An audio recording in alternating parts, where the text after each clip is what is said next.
Good day, good afternoon, good evening everyone. This is Viper of Viperland, and I am back here in 428 Shibuya Scramble. Still playing this game, still loving this game, that's how it's going. So we know we hit that bad end, which made us have a bad end here too, and we know that this is the point that changes it. Also, hello Ramen, welcome to Viperland in the chat. Yeah, those plates are common. You'll end up probably just haunting them. I don't think you can vendor them either, so they're just kinda garbage. Also said here that the next one didn't give you a button. I feel like that's never happened to me in all of my time in Eureka, so it's weird that it's suddenly starting to happen. Alright, so yeah, who would have thought that following Mr. Bossman and finding our sister was a bad end? So let's look for the actual thing. That's fair. It's worth saving if you got one inventory spot somewhere. I put all my Eureka stuff in my saddle bag just so I can have it whenever I need it. Ah, right. My bad. Aki shifted over, or switched over to a different camera. He continued switching views, scanning the streets of Shibuya, but there was no sign of the blue minivan anywhere. Also, hey Mint, how you doing tonight? Welcome to Viperland in the chat. Still, they remained glued to the monitor. Oh, there's the email. Oh, that's me. Hitomi took out a cell phone. Oh man, I miss cell phone charms. I feel like cell phones these days don't really have a spot for charms. They used to have that little notch on it where like you could loop something through, and like you don't anymore. But we know this has to be the right path because the other path led us to a bad end, so hopefully it's not awful. It's an email from Mr. Tanaka. Not that I ever really used cell phone charms, but I knew lots of people who did, and now it's not really a thing. Now it's more like the phone case you got, which is cool, but it's not quite the same. Ah. Okay. Yeah, it was about time for my mood to take a dip, Aki thought. Wow, dude. What? Hitomi blurted? She looked up from her phone. Aki, Mr. Tanaka found the minivan! I'm sure he did. He what? What does he say? Read it to me. Okay. I ran after it, but wound up losing sight of it. It was headed towards Jinan. That's what it says. What about your sister? Oh, we can't make the jump there yet. Was she inside? He doesn't say. The phone case actually helped her. Yep. For me, my case doesn't protect it as well, but I've got one that's got like grippy sides, because I have... You guys saw me drop my dice twice earlier, just trying to hold it up to the camera. I would drop this all the time, so I need a case that's got some sort of grip to it. And to me, that's more important than looks or anything else. As long as it's got a grip, I tend to take pretty good care of it, but if it didn't, I'd drop it all the time, so... To me, that's the priority. But yeah, visually, like, what is this phone case? This is nothing. I wish it looked cool and had a grip, but, you know, I had to make the choice, and I made the choice for not dropping it. Aki switched over to an array of surveillance cameras near Jinan. The few seconds the transmission took felt agonizingly slow. Finally, 4 new images popped up. Aki quickly enlarged one of them. Ah! Hitomi let out a tiny gasp. There it is. Also, hello Topaz, welcome to Viperland in the chat. How you doing tonight? Excuse me. There on the monitor was the blue minivan. There was no doubt about it. It's a minivan, it's blue. There can't be 2 of those in Tokyo. It's against the laws, it's, you know. Yeah, I wonder how Tanaka could have possibly known it was there. How could Tanaka, the guy who's definitely working with the bad guys, know where the van that the bad guys were using was located? Aki and Hitomi rushed from the building, speeding towards Jinan in an all-out run. Run, Aki! Run, Hitomi! Run! Other guy who's looking for Miku?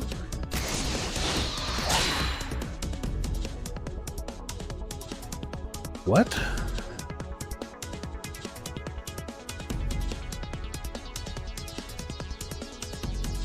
Okay, that's how you can jump. We're not going to do that jump yet, because I'm more interested in Aki. In all accounts, we could probably go to Tama now. Also, hello Grim, welcome to Viperland in the chat, how you doing? We could almost certainly go to Tama right now, but I'm going to stick with just Aki for the moment. Aki and Tama are my priorities, generally speaking. If we're in somebody else's story and it lets us go to Aki or Tama, I'll do that, but if we're in one of them, I'm just going to keep going till we hit a dead end. That's my current plan, at least. Well, we found a jump point, so yay! Imagine if you're the type of person who never checked one of those, you'd get stuck earlier. So Aki and Hitomi get brutally murdered by Tanaka. Yeah, exactly. And then we swap over. Neither spoke. They simply dashed along in silence. Aki felt as if they'd been running a marathon, and the finish line had finally come into view. Yeah. That's the end of your life. They hooked a left at the station and darted past the Saibu department store. That's a van. Ah! Aki pointed as he came to a stop. The blue minivan was still there, parked by the curb along the slight, hilly incline. Leaving Aki behind, Hitomi started rushing up the hill. Oh, bad plan. Oh, such a bad plan. Why wouldn't... Alarm bells started going off in Aki's mind. Yes, someone from the kidnapping crew was in that van. It was dangerous to approach carelessly. Stay back. Don't get too close. Hitomi, wait. I'm gonna say A. B is quicker. But I don't want to yell her name towards the van of people who are looking for her. I feel like A, because we don't say her name. Stay back. Don't get... Because both are yelling in the direction of the van. It's either pick the shorter one so it's quicker, or pick the one without her name. And I'm thinking without her name is the one. Stay back. Don't get too close, Aki shouted. But she didn't appear to hear his cries. The hope of rescuing her sister had driven all else from her mind. Ooh, Aki started to run after her. Hitomi had reached the vehicle already. She brought her face close to one of its windows. But the tinted glass obscured the view inside. Hitomi circled around to the minivan's other side. Aki saw her grasping at the door. She slipped out of his view for just a moment. Oh shoot.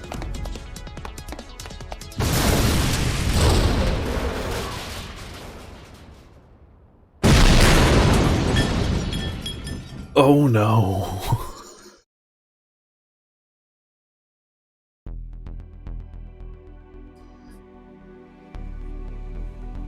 Why though?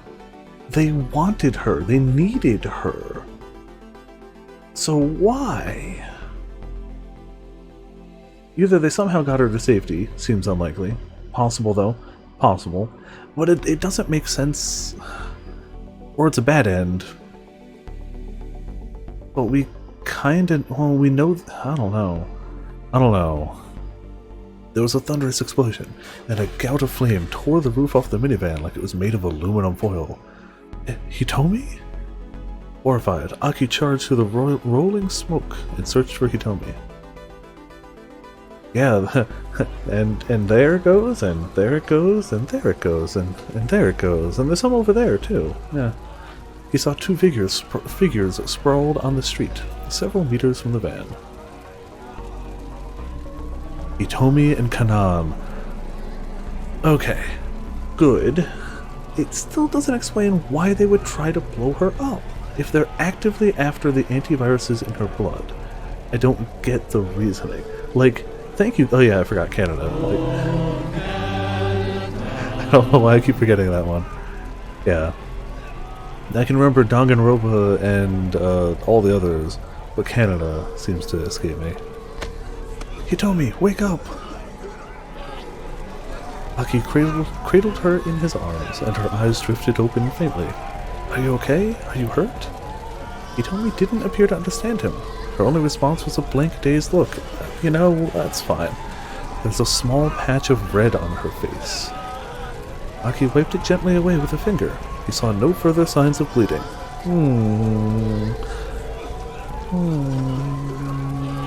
Suspicious.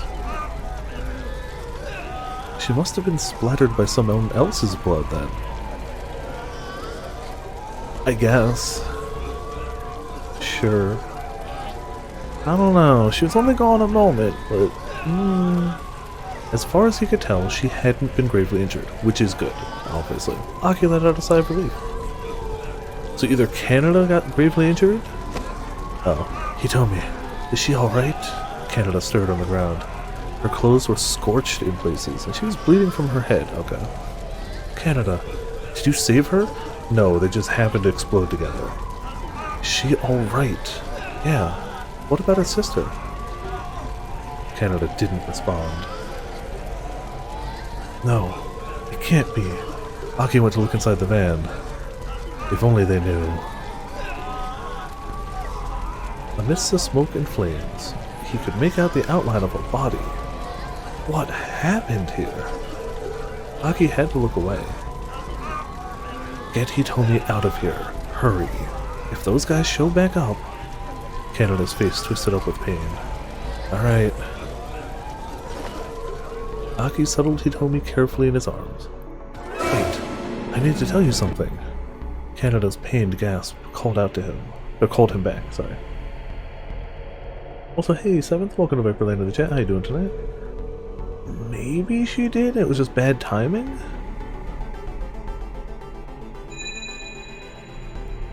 Alpard?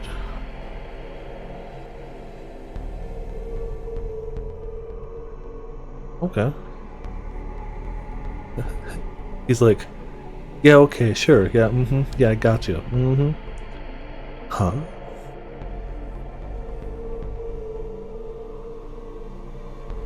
No, not Alpharad. I thought the same thing too, though. I absolutely thought the same thing. Oh man. That's the name of the mastermind. I'm sure it'll come up again if you keep pursuing this. Oh. Okay. Well, I guess we know the name of the mastermind now. But if you value your life, don't get involved with Alphard any further. Now go. Here's the name that you could use to look up information on the mastermind. But don't look up the mastermind. Report him to YouTube. Yeah. Man, what did Alpha... Like, I haven't seen it... I know the name, but I'm drawing a blank for... Oh, like, what their videos are. Oh, duh! Never mind. Duh, it's the Smash guy. I just haven't watched any of his videos lately. I don't know why I drew a blank on that. It's like, yeah, duh, Smash guy. I feel like I haven't... he must still be making videos, but I just haven't seen him lately. I don't think I've seen anything since before Min Min. Not that that's that long, but you know. Okay, and thanks.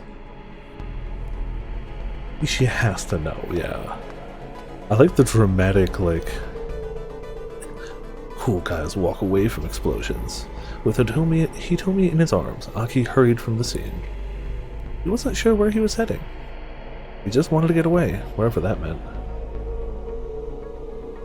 He carried her past the crowd of onlookers that had swiftly begun to assemble. The flames of the burning van rose ever higher, roaring up towards the heavens. Well, there's the to be continued. Why does he always get the best to be continued? Well, we hit the end of that one, at least. That's one to be continued? Did we get any others yet? That's way earlier. That's way earlier. That's 1535.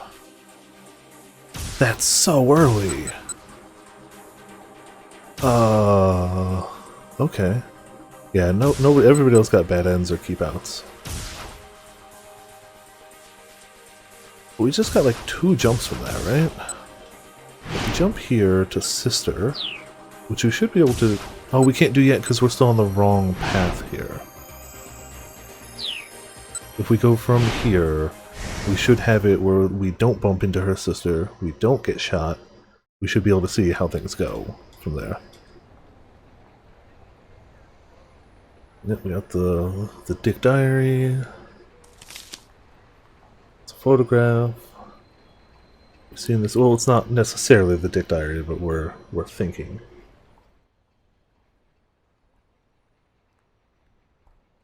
What do I do now? Do I go to the police? Nope. Definitely don't go to the police. Like, we know that to be a bad idea. At least we've been told it's a bad idea. We don't know, I guess, but we suspect that's a bad idea.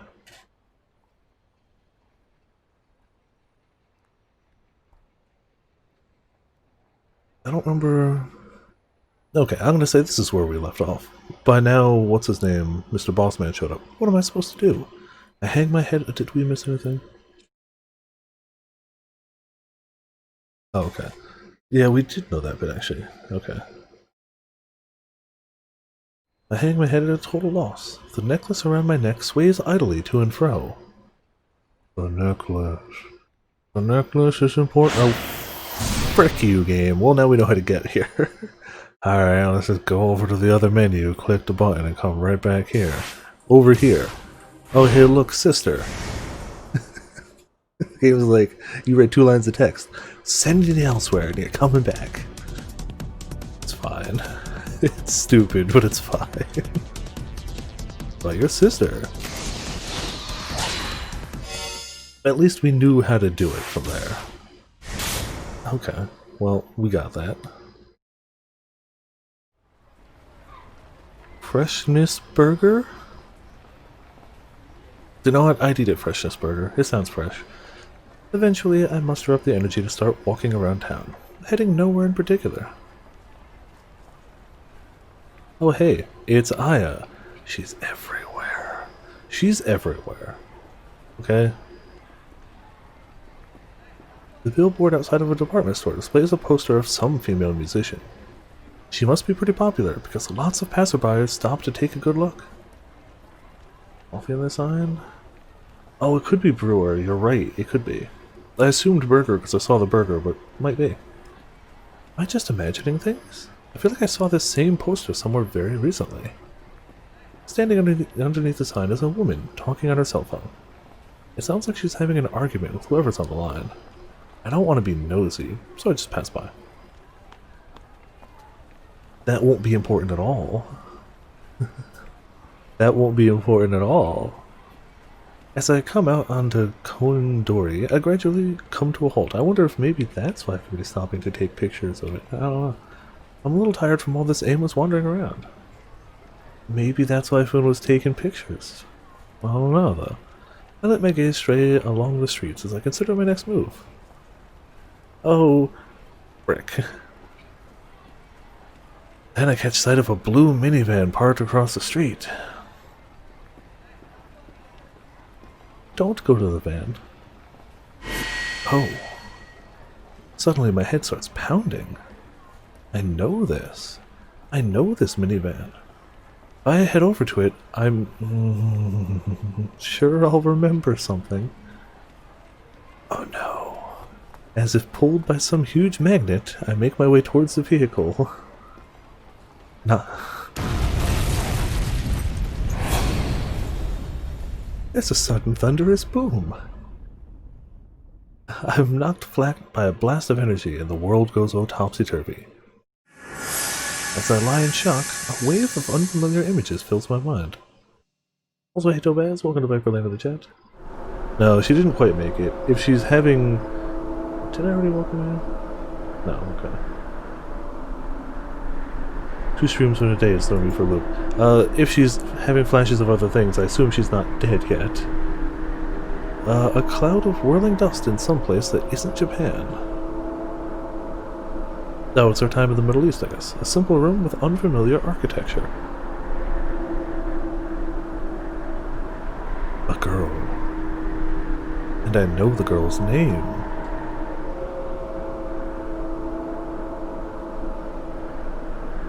Her name is... I don't know, I'd assume it's just the one. On the verge of that revelation. I think Minorikawa's the same one. It's gotta be the same one. It's all gotta be the same bomb. Okay, well we got a bad end. Sudden blast. I don't know how we're gonna stop that, though. Maria arrived in Koindori just in time to get caught in the minivan explosion. If she's going to avoid this fate, she needs to stay away from that vehicle. Someone else's actions can ensure that Hana Toyama crosses paths with her again. Then Maria will talk to her and avoid the minivan. Okay. Interesting. Okay. Cool, I guess. I don't know. I don't think that's with Aki. It sounds like somebody else, but I'm gonna go to Aki and see if yelling because my initial thought was if you yell Hitomi, she'll go, I know that name. That's who I'm definitely not. And maybe she'd pause for a second. So I'm just gonna try it. I don't think it's gonna work. Oh. Oh, we can't do that. Oh, and we already hit... I don't want to change anything in to be continued. I feel like that means we did the right thing. I feel like to be continued means you're good.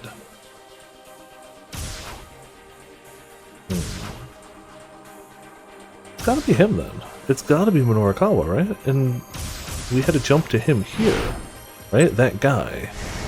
Okay, so we'll at least try that. We have the jumping off point, so we'll run with that. We'll run with that.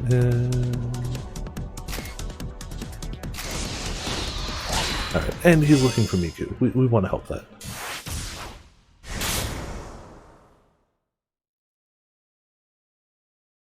Didn't die this time, I hope, yeah. Running along Koendori, yep, they're in the same area. In pursuit of Miku, Minorikawa heard a cell phone ringtone coming from somewhere nearby. It's the same goddamn ringtone. Oh no, get away! Oh, he dead. Oh, he dead.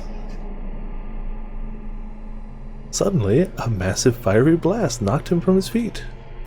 A deafening roar set his head throbbing. What was that? What's going on? He lay in a daze on the ground, trying to wrap his mind around what had just happened. Well, he heard her ringtone. I mean, maybe other people have that, but we know Hitomi's got that ringtone. He smelled the foul scent of burning rubber. Then came a sound of quick footsteps rushing up to him. Yeah... It is pretty cool. I'm liking it. It is weird that they don't interact in them, but like it's whatever. Wow, I heard my brother come home and then I start dropping frames. That's great timing. Great timing. Mr. Minorikawa! A voice called out to him, as if across an impossible distance. Mr. Minorikawa? What's that? Miku? Hatsune Miku? Oh no, best girl Miku. He forced his eyes open and saw Miku, looking anxiously down at him. Mr. Minorikawa. Miku.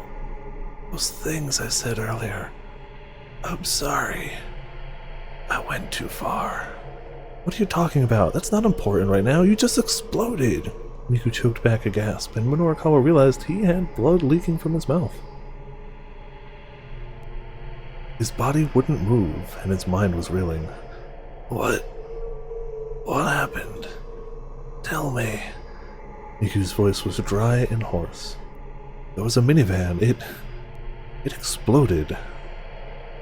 Exploded? A minivan exploded on a city street? That sounded like a terrorist act. His reeling mind drifted back to the attempted bioterrorist attack on Kasumigaseki 2 years earlier. An unoccupied minivan had exploded outside an MPD station.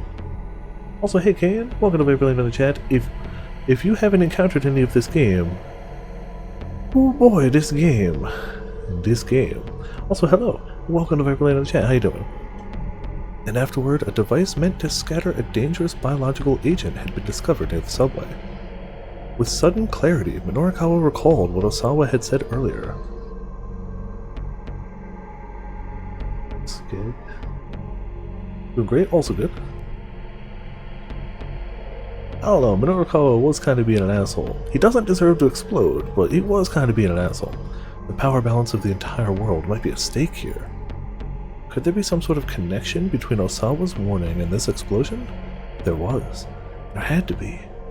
Minorikawa's journalistic intuition told him it must be true. Something terrible was underway here in Shibuya. Police! A man in a suit announced. He crouched beside Minorikawa and gently lifted his head and torso. This has got to be a bad end, right? Because this is following the same bad end we had with Kano, where he dies, where Minorikawa dies, so... I would absolutely believe that, Ramen. I would believe that wholeheartedly. I mean, it doesn't make sense as to how she'd get a bomb, find the van, like, none of the rest of it makes sense, but I'd still believe it. He really treated her like garbage. Hang in there, buddy, stay with us. The change of position allowed Morikawa to clear his airway, and he sucked in a deep breath. Oh. But as he did, an intense pain shot through his lungs. I think I might be done for. Whatever his intuition might be telling him, it didn't look like he'd ever be able to write about it. But if he couldn't get his words onto the page, the least he could do— oh, maybe we'll hear what he actually told Kano. In Kano's story, he just says, wow, that's super important. We need more info, but we never hear what it actually is. This is the first popular Spike Chunsoft game.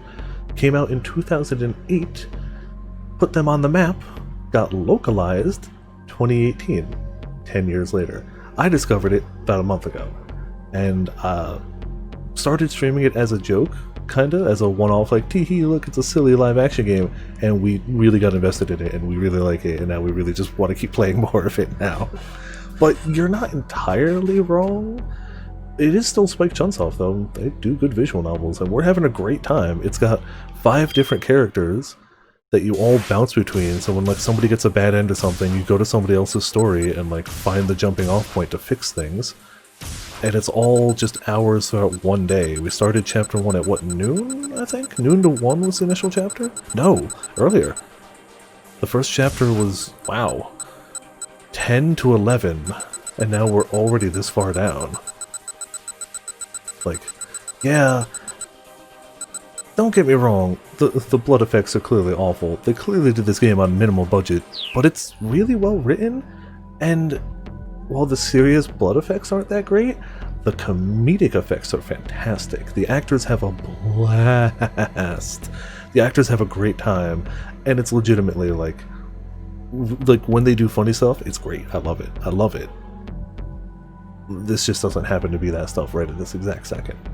But this game will go from like, people are getting murdered, to they have a biochemical weapon that could probably take out all of Japan, to, sir, your toilet's clogged. Would you like a banana? To a dude with an afro dancing on a table, like... Yeah, it's honestly not spooky for the most part now. This is the craziest thing to have happened so far, like, honestly. But it's been more comedy than serious, but there's clearly been the... like, it starts out with a kidnapping case. That's the start of everything. Where was I? But he couldn't get his words onto the page. The least he could do is tell someone else. There we go. Yeah, I'm dropping frames again. I love it. You're right, that was kind of disturbing. But that was one bad end, which could theoretically be avoided. With his last act, maybe he could still accomplish something. It's a quote spacebar ad, but yeah. He strained to get a few words out. Osawa. Kenji Osawa. The power balance of the entire world. Well, there you go. That's true, the eating contest bad end was best end. As his voice failed, he heard the sound of ambulance sirens approaching. Paramedics began frantically unloading stretchers. This is also the most actual video we've seen in this game, all game. Well, the entire rest of it's just been stills. Turning his head, he saw a number of other people who had been injured in the explosion laid out on the roadside. Amongst them were a woman and a child. Emergency workers bearing a stretcher came over to Minorikawa. Forget about me? I'll beyond helping. See to the others instead. Minorikawa shouted inwardly, but no one heard. And an attend fire. Oh, obviously. All the budget went to the fire.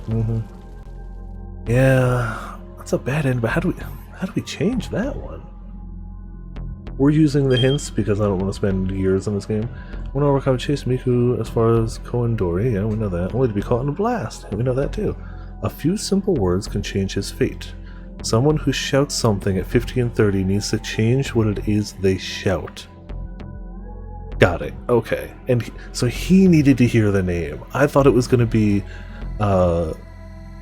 Maria needed to hear it, he needed to hear it. Okay. So we did have to change that. So if I had gone back to this and changed that, we wouldn't have had the bet. That's okay. That's fine. We can fix that. Oh yeah, that's definitely Aki. It's the right time, it's the right thing to shout. Yeah.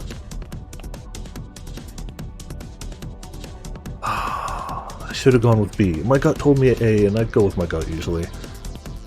He told me, wait! Aki shouted. but she didn't appear to hear. So this has to play out the same way, because we already got to be continued. And if this was required for someone else's, like, this has to play out the same. So from that point, we can just... Yeah, it's still to be continued. We can just hop over now.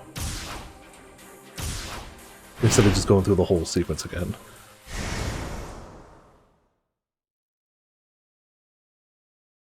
Hitomi, wait! As he ran along Koen-dori after Miku, Minorukawa heard someone shout out a familiar name. Hitomi? It was a pretty common name. Ordinarily, he wouldn't have given it a second thought, but he remembered that one of the Miss Midoriyama winners was named Hitomi Osawa. That made him curious.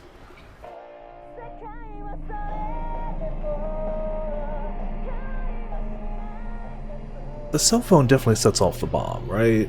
A moment later he heard a cell phone ring. No. He immediately recognized it as an Aya Kamiki song. Does everyone know her? Like, what? His reporter's instincts tingled.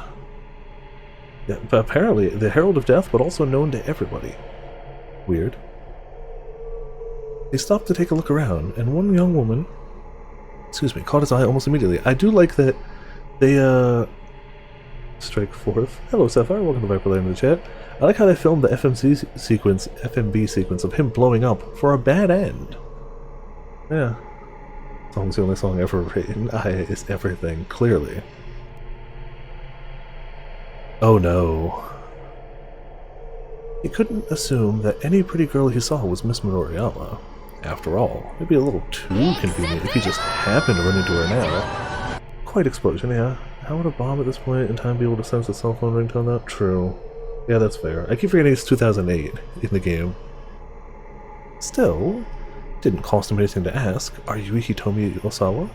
He might as well at least check. But to his own surprise, he hesitated in embarrassment. He'd never been too embarrassed to ask questions before. He didn't get a chance to contemplate that realization. 'Cause boom. True, but again, the game was made in 2008. So, that's the thing. Whoa, kaboom, VFX, of course. So the game has slightly older technology levels, because, again, even though it only got localized 2 years ago, it was made 12. So, a massive fiery blast knocked him from his feet. A deafening roar set his head throbbing. What was that? A romantic visual novel? Okay. Oh, romantic. This 90s. Okay, fair enough.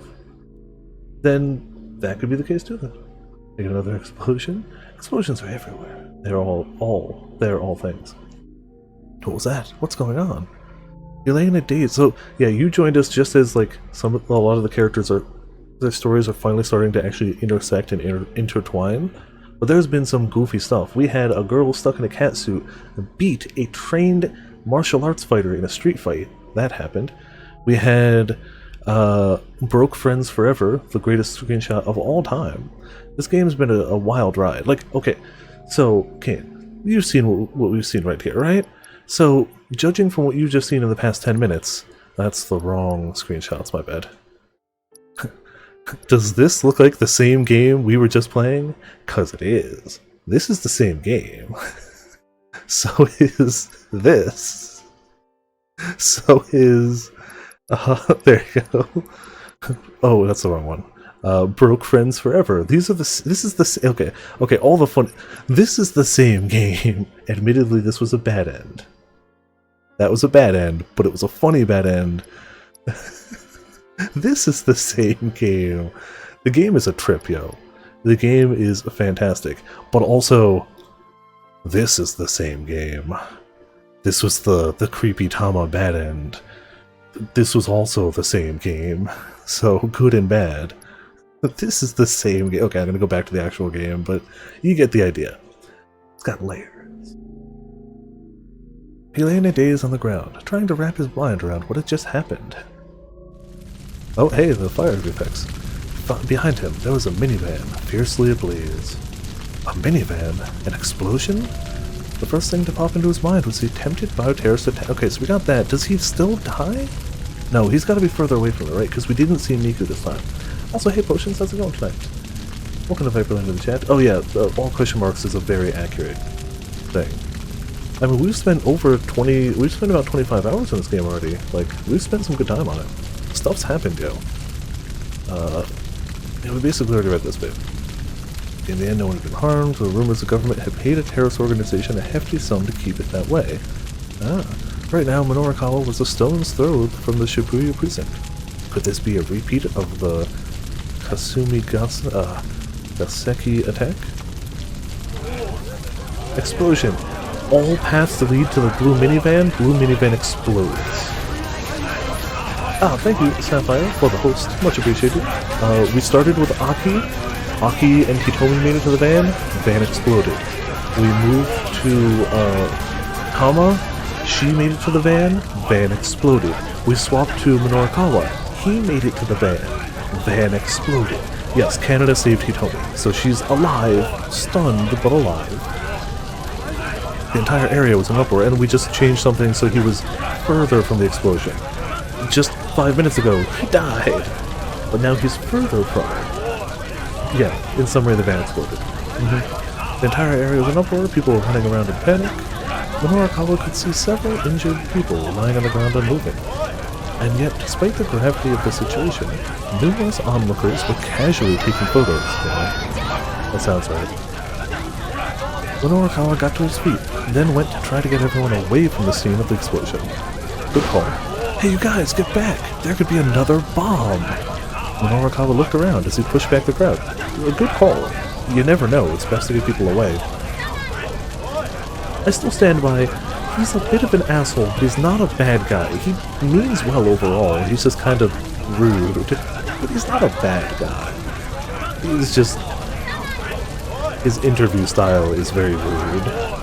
He was getting a strong whiff of a scoop. He needed to write his copy ASAP, but he couldn't just turn his back on the situation now. There's no idea. Yes, that's it. Two young men were strolling towards the burning vehicle. They had the look of juvenile delinquents. Whoa, what the heck? Is this for real? Ain't this dangerous? Like, for serious? The pair turned to find an optimal vantage point. Hey, Minorikawa snapped, don't get any closer. He spread his arms wide to hold them back. The young men came to a halt, but otherwise paid him no heed. Oh, this is bad. This is for real bad. Think this is a terrorist thing? Yo, get out your phone. Come on. But like, you think this is a terrorist thing? Dude, shut up. Just hurry up and call Susumu. Oh, they're SOS. The taller of the two, dressed in red, was ordering around his blue-clad companion. Huh? The boy in blue huffed. Man, do it yourself. Say what now? It just ain't no time to get yourself all worked up. He's actually not wrong about that one. Minorikawa stood there, arms still held wide, getting more and more annoyed at the back and forth. Yo, just make the call, man. The young fellow in red scowled. He wasn't going to back down. Huh? Yo, what difference does it make if I do it or you do it? Yeah, that's fair, yeah. It doesn't make any difference, so it don't matter if you do it. Yeah, right, it don't matter. So in that case, you do it. Look, I'm telling you to just make the damn call. And I'm telling you to just make it your damn self. Enough of this already. Minorikawa opened his mouth to tell them off, but then the young man in red spoke again. Dude, the goods from over at Endo Electronics are gone. You gotta let Susumu know. The name Endo Electronics caught his attention. Yeah, he was there earlier. Huh? Yeah, but ain't that all that Aki dude's fault for getting all huffy at us? I mean, it was Kiryu who told us to go find the Endo storehouse. I forgot there was a Kiryu in this game. Even though, Canada and or Miku really fit the bill of Kiryu better. I finally hit the point where I have to do more story in Kiwami because I ran out of side quests. Even the side quests were like, you can finish the side quests later. You gotta do some story. And I was like, do I have to? Oh, you're right, Tama's Kiryu. You're right. That tracks, yeah. Yeah, but Susumu don't like dealing in stolen goods. Says it dirties the SOS's name. Well, what a coincidence. Looks like these two were SOS members. Hey, Minorikawa called out. You two! He finally succeeded in getting their attention. Where's this Susumu fellow? I'd like to talk to him. He had no idea who Susumu was, having only heard the name just now. Still, from the way these two were talking, it seemed clear... Excuse me. It seemed clear he held some position of leadership. Do you think I'd tell you if I knew? The fellow in red snarled. Minorikawa kept his composure. Listen, you guys know the Tenryugumi? The Tenryugumi was a Yakuza syndicate that operated in Shibuya. An up-and-coming Yakuza syndicate that turned up on the scene 10 years ago.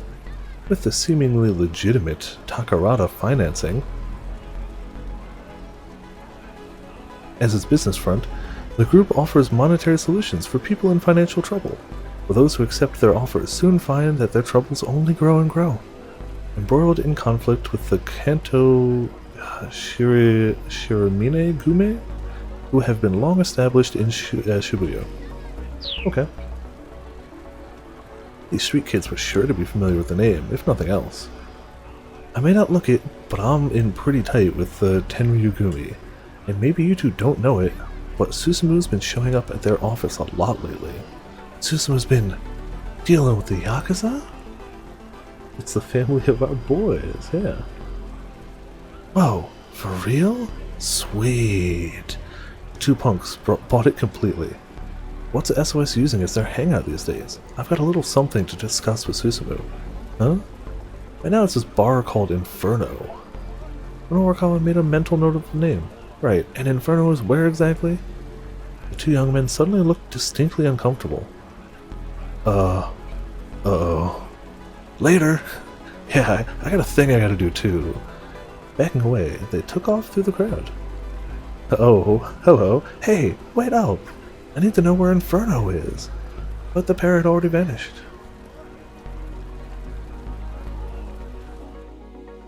Ambulances began arriving at the scene, and paramedics rushed out to tend to the wounded. Oh, also potions. That was the last scene we saw of Aki. Mind you, not with Minorikawa there, but him, like, carrying Hitomi away.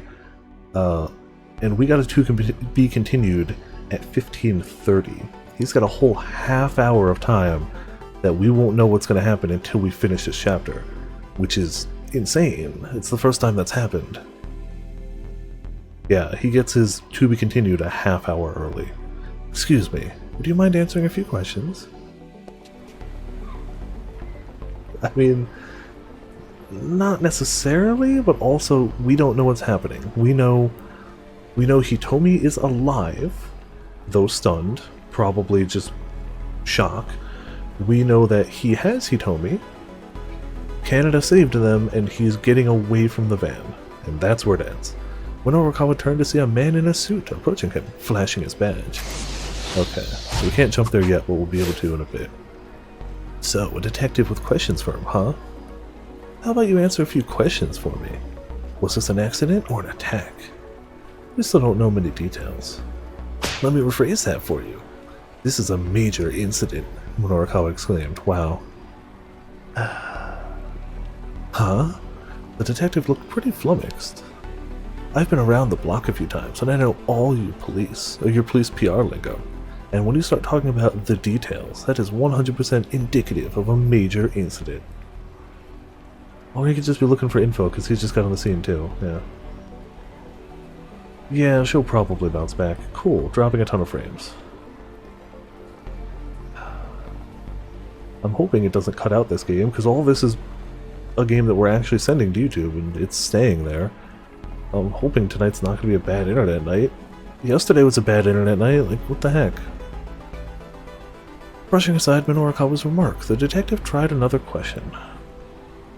Did you happen to notice anything unusual prior to the explosion? Unusual? Minorikawa thought back to the moments before the minivan blew up. Oh, I missed the dude on the right. We'll cut back, I'm sure. Now that you mention it, I think I heard a cell phone ringing. The detective tilted his head. A ringtone? No, never mind. Forget that. There's no way the ringtone on someone's phone would be audible through all that. But you did hear it. Minorikawa struck the thought from his own mind as he said it. In all likelihood, he'd associated the ringtone and the explosion simply because one had happened right before the other. Kano. Oh man, yeah, things aren't great. A large-statured Caucasian man had called out to the detective. Evidently, the detective's name was Kano. We knew that much. Thank you for your cooperation, he said with a bow. Then he ran over to the foreigner.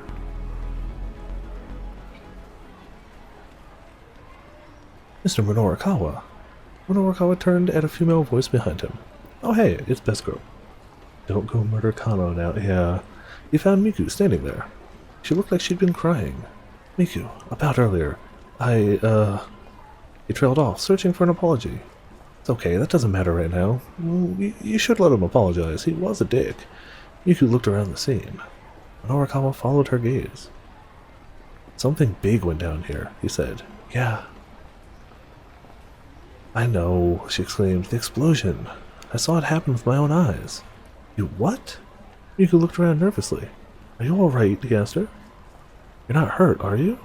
Yeah, no, she's unharmed. I'm pretty sure she could have been standing on that van and just tanked it. I'm okay. My ears are still ringing a bit, but it's all good. Oh, but it's all. Good. So what did you say at the time of the explosion? Miku assumed a thoughtful expression. There was this girl who was running towards the minivan. And then I think I saw this other Middle Eastern girl suddenly make a dive for her. Then the van just exploded. Wait, hold on, Minorikawa said. So if I'm getting this right, it sounds like this Middle Eastern girl saved the girl who was running up to the van. Yeah, that sounds right. Miku nodded.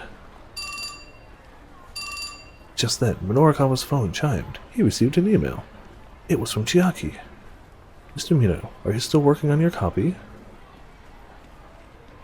He checked his watch. At this point, the 4 o'clock deadline was barely 20 minutes away.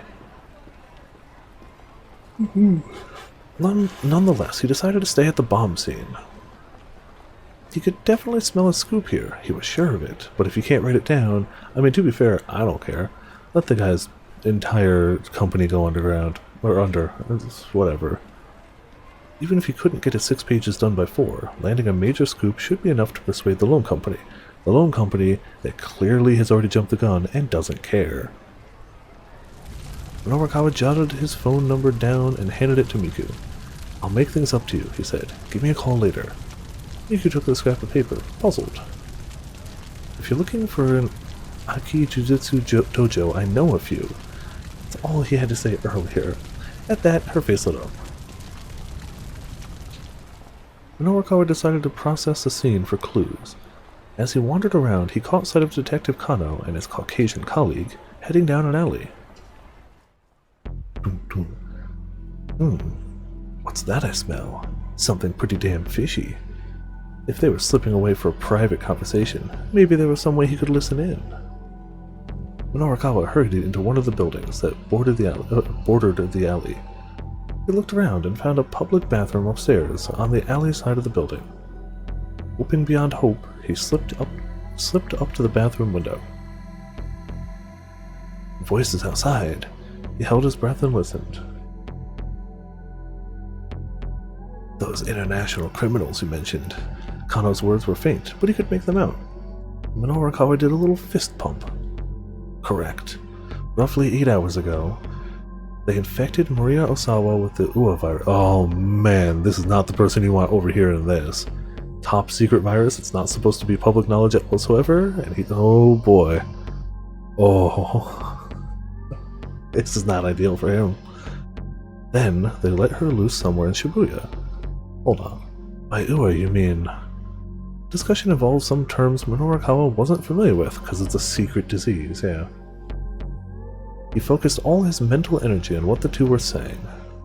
This is a killer virus with a 100%... I swear I'm not tired. I actually slept extra last night, I don't know why. This is a killer virus with a 100% mortality rate once it takes hold. It's secure and Maria has the virus. No. Oh. Oh no. Yeah, you're right.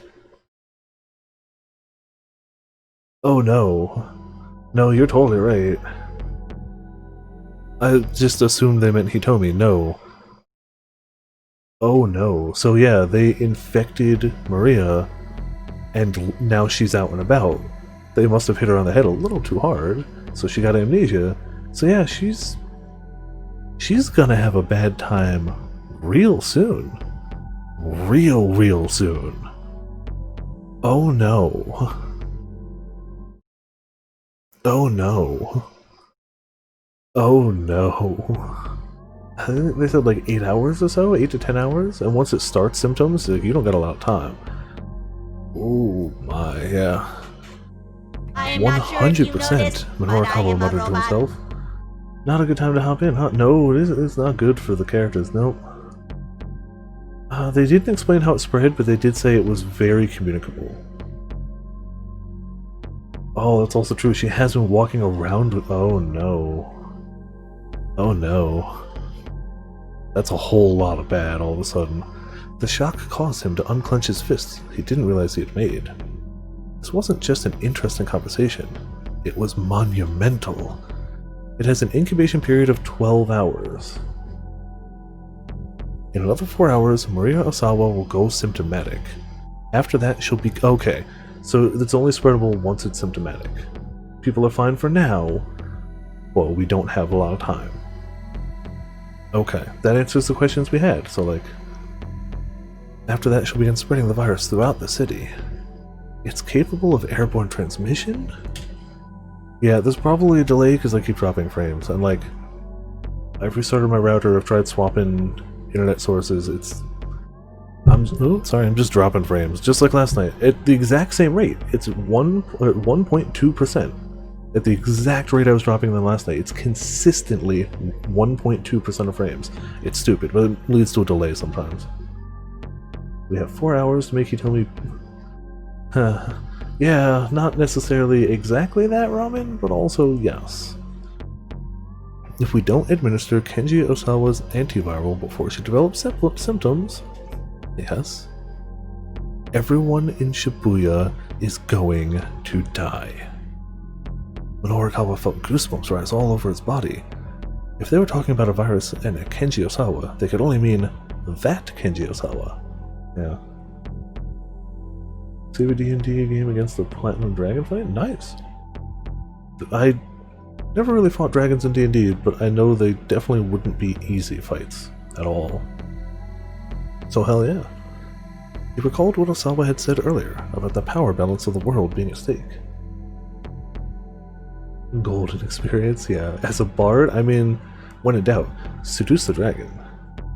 Except, I like all the memes of like, the bard tries to seduce the dragon. It's like, have you seen how many half-dragon-born races are out there? Have you seen the stats of a dragon? No. Dragon rolls to seduce you. They just changed plan once they realized they got married by accident? I don't know. It seems like a really... It seems like a weird plan. Finger, extract blood, jam finger with blood into body. Yeah, instant vaccine.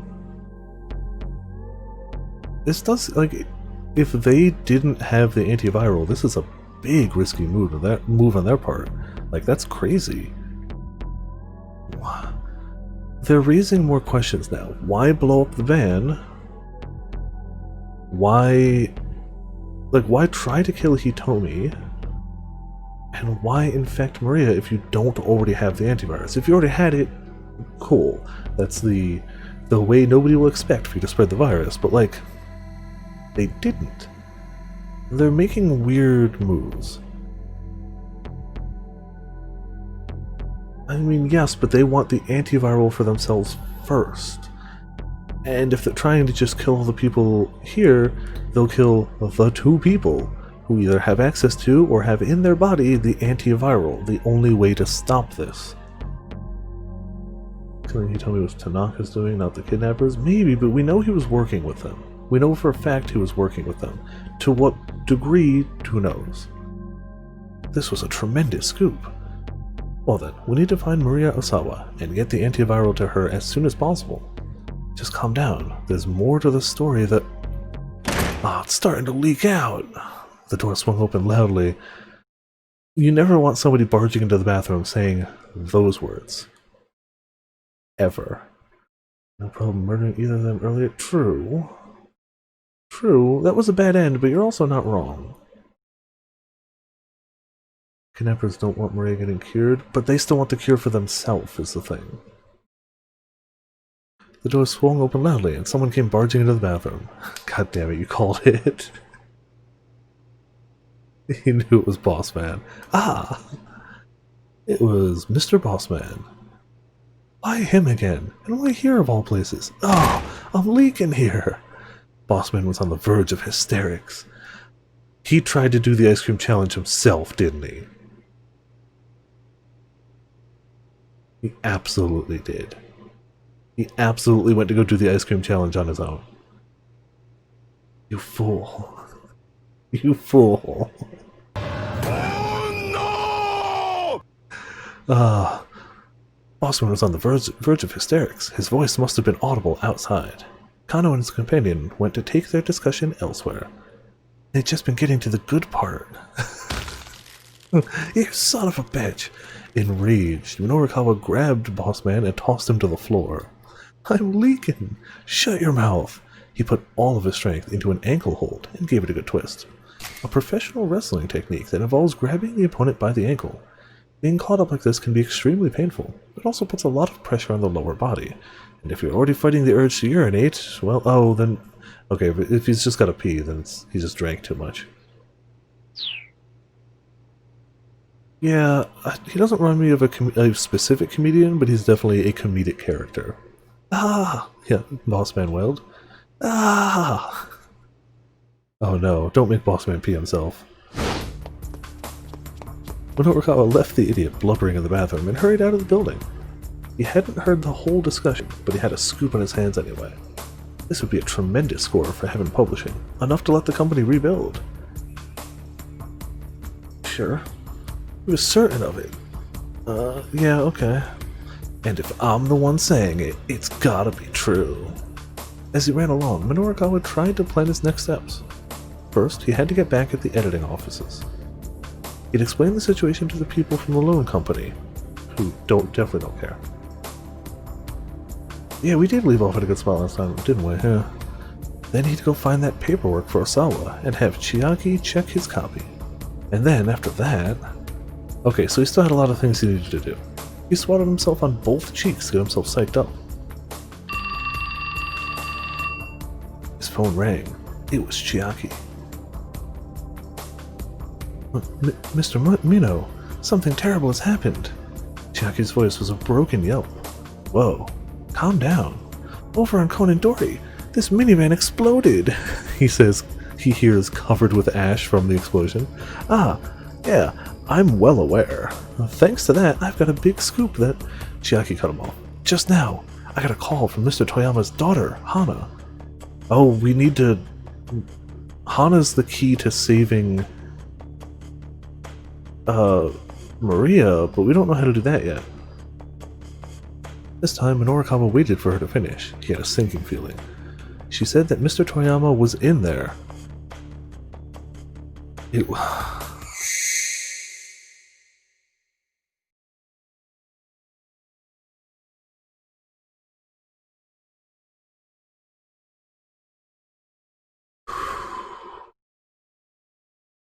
I also hope not, because if he ended up being the cause of all this, because he has to just keep trying to kill himself in front of his daughter, I'm gonna be so mad. So mad. Like, he plays it off like, oh, I'm broke, I have to save face, there's no other way. But like, he keeps trying to do it in ways that his daughter's gonna find his body. I'm like, dude. That's so messed up. Not only are you gonna orphan your daughter, well, maybe she's got a mom, we haven't heard about it that I know of. Either way, you're going to leave your daughter without at least a father. And if she finds your body at 11 years old, you're going to do irreparable damage to her. Like, period. Minorikawa's knees buckled. Tell me you're joking. No, I mean, the van explosion was all over the news, and Hana was in tears on the phone, and... Mr. Mino? Mr. Mino, are you still there? Toyama had killed himself? I mean, to be fair, 100% tracks. Minoru Arakawa felt the energy drained from his body. Yeah, exactly. He shouldn't have cussed. Yeah, I agree, Mint. Agree wholeheartedly. Yeah.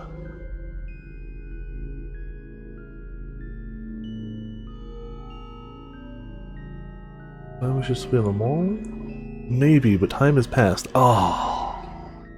We won't find out on this path yet. Oh man. Well, we know.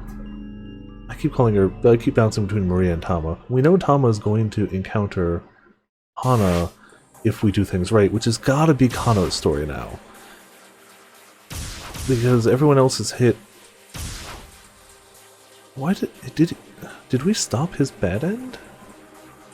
Either way, I think it's Kano, because he's in the area. And what happened before was Kano bumped into... No, I don't think that... I don't know how this is going to work. I don't know how to get Hana to Tama. But I am going to try this one anyway, because... No. It makes sense to go to Kano from here.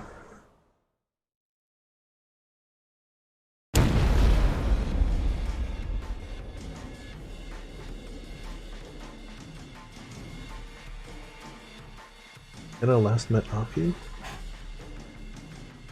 Maybe? No, that was some random preschool, or elementary school girl. That wasn't Hana, I don't think.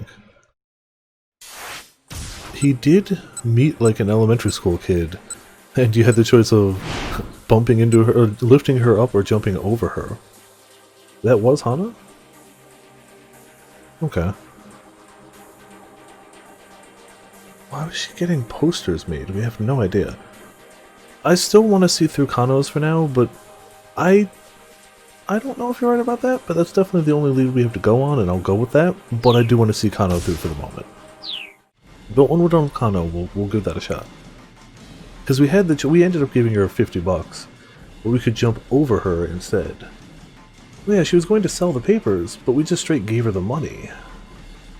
Which might set her on a slightly different path to bumping into Tama or not. We'll see. We'll see. I mean, it would make sense for her to be trying to sell something. Yeah, we'll give it a shot. But I do want to see Kano's first. Suddenly, a boom as loud as cannon fire shook the area. Something's wrong, Kano thought. That's no ordinary city noise. Yeah, a column of black smoke rose up from between two nearby buildings. Passerby stopped and stared, gasping in alarm. Oh yeah, this was our first, like, taste of the full video.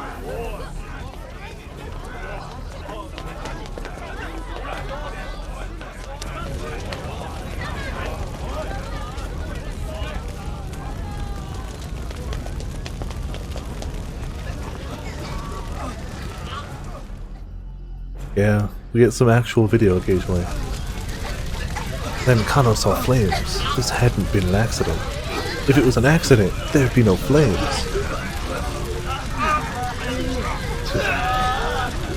Someone had set off an explosion. The Shibuya precinct wasn't too far from here. Kano recalled an attempted bioterrorism attack. I wish I wasn't dropping so many frames, that would be great. 2 years ago, the Tokyo Metropolitan Public Safety Commission obtained intel of an imminent bioterrorist attack within the city. Immediately afterwards, an unoccupied minivan exploded outside of the Metropolitan Police Department, and a device for dispersing a bacterial contagion was discovered. At the subway platform in Kasumigaseki Station, having determined that the city bureaucracy is the target, the Japanese government contacted the terrorist organization responsible in secret, making a deal to put an end to the threat. That incident had begun with a van exploding outside of the Tokyo MPD station. Already, a large crowd of onlookers was gathered. Shouts rose up as they took in the scene. What's going on? What happened? That car is on fire! Kano called into HQ, then quickly slipped around to the back of the burning vehicle. It was a minivan. Peering at the flaming chassis, he could see that there was someone inside. Oh no, could that be Hitomi? Once they had their hands on the antiviral, the criminals would have no further use for Hitomi Osawa. Already, the body had been charred to ash. At this point, it was hardly recognizable as human anymore.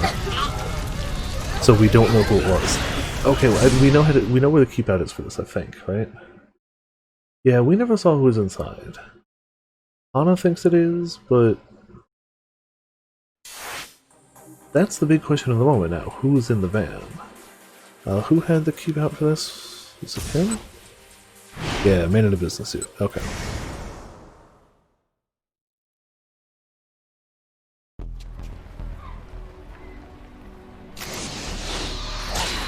Yoink. Tanaka? I mean, I guess it could be, but that seems weird, yeah. Several people on the ground nearby, evidently injured by the explosion. A girl in a hoodie was crouching among them, doing her best attendance to the injured. Miku Minorikawa, while walking along, upset at Morita, upset at Minorikawa for not introducing her to an Aki Jujutsu dojo. She happened across the aftermath of the minivan explosion. Unable to stand idly by when faced with such a horrific scene, she pitched in as best she could. We don't need to make the jump, but we can, I guess. Kano recognized her as the girl he talked to earlier, during the traffic jam. I'm glad they finally turned down the sound a bit. "Police," he announced. "Get back, let me handle this." The girl was visibly relieved. "Help her," she said. She pointed to a figure lying on the sidewalk, a short distance from the burning minivan. It was a Middle Eastern girl. She appeared to be unconscious. "I think she got hurt rescuing another girl about college age," the girl in the hoodie said. "A college-age girl? That might be Hitomi, or literally anyone else in this city, about the age that you'd go to college." So you're right, it could be Hitomi. It could also be literally any college-age girl in Tokyo. "What happened to the girl she saved?" Kano asked. The Good Samaritan looked around. "Huh? Where'd she go?" The rescuee had disappeared. "This girl here," the girl in the hoodie gestured towards the fallen girl. "I can't believe how fast she was." She spoke with a hint of awe. "Yeah, and when Best Girl is saying you're really fast, you're really fast." The way she moved to get to that other girl. She was on a level way beyond mine. Kano took another look at the injured girl. Her figure looked rather delicate. It was hard to believe she was capable of great feats of athleticism. You've seen what she's done. He doesn't know that's Canada, but like, he saw the bar she went into and killed everyone, so he's wrong. He started towards her, but Stanley stepped ahead of him. "Leave this one to me," he said. "Oh no, no." His expression was unusually stern, even for him. "Do you know her?" Kano asked. The American didn't answer, as he checked the girl's pulse, and then her pupils. "Hey, Stanley, don't you have other things you should be doing? Don't let him hurt Canada." Stanley snapped. "Fine then." Kano decided to collect some eyewitness accounts. Oh, don't let him hurt Canada, come on. Patrol cars and ambulances arrived at the scene in a steady stream. Once the vehicle fire was under control, things gradually began to calm down. Several officers worked to cover the area around the burned minivan with a blue tarp. Kano got his questioning underway, starting by flashing his badge at a man near the front of the crowd. "Excuse me, would you mind answering a few questions?" The man puffed himself up. "How about you answer a few questions for me? Was this an accident or an attack?" "You still don't know many details," Kano admitted. The man shoved his finger at Kano's face. "Let me rephrase that for you. See, now I see the guy. This is a major incident." "Huh?" "I've been around the block a few times, and I know all your police PR lingo. And when you start talking about the details, that is 100% indicative of a major You just got here, dude." "Well, I sure picked the wrong guy to try to..." Stifling his frustration, Kano continued his questioning. "Did you happen to notice anything unusual prior to the explosion?" "Unusual? Now that you mention it, I think I heard a cell phone ringtone." A ringtone? Nah, never mind. Forget that. There's no way a ringtone on someone's phone would be audible through all that. The man was probably right, but somehow, let's see, at least Kano's like, Idea nagged at Kano. He jotted down a note in his pad. Good on you, Kano. Kano! It was Stanley. Perfect timing. Please tell me he didn't murder Canada. Thank you for your cooperation, Kano told the man. Then he hurried on his way. Kano's a better detective than we give him credit for. He's got pretty decent instincts. He's not perfect, clearly. He's better than we give him credit for. Or maybe just the actions of today have just made him better by necessity. Stanley stepped in close enough to whisper. Who was that guy? An eyewitness to the explosion, apparently. Did he have any info? He said he heard a cell phone ringtone, the time of the explosion. Not sure if that's significant, though. Stanley stood silent for the hair. Stanley stood silently. I didn't expect that to be a tongue twister. For a moment, thinking. Try saying Stanley stood quietly 3 times fast. One way from relying entirely on dick dictums. Yeah, we haven't even seen his dick diary in a while. Also, hey Rose, welcome to Viperland in the chat. How you doing? What about that girl? Kano asked. Has she woken up? No. Going to drive her to the hospital. If he hurts her... Goddamn. Huh? Why do that yourself? Just look around, Stanley said. He cast his eyes out over the scene. Yeah. Why pick one random girl and do that, though? There are still many injured people lying on the roadside. It seems the authorities hadn't sent enough ambulances. How could they, really? How could they know? But isn't your car back in, Maruya Mako? Kano asked. Under the circumstances, I think it makes sense for me to go back for it, Stanley replied, coolly. Besides, I have a few things I'd like to ask her. God damn it. And Kano was curious. You do? He asked. Yeah, you do. I guess. Stanley's cell rang. Yes, Stanley answered the phone in English. As he listened, his demeanor changed. The blood drained from his face, and his hand began to tremble slightly as it gripped the phone. Kano had never seen him this shaken up. You got it, Stanley said at last. He hung up the phone and let out a sigh. What is it? Kano asked. Stanley headed into an alley. I was wondering how they got the information they were talking about. I guess over the phone. Kano hurried after him. Once they were out of earshot of the crowd, Stanley finally spoke.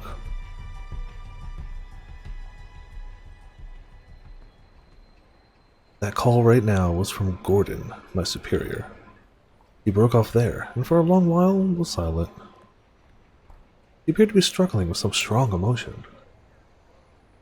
Yeah, Kano was getting impatient. What is it? If you're going to tell me something, tell me. If it's that difficult to talk about, you don't have to. I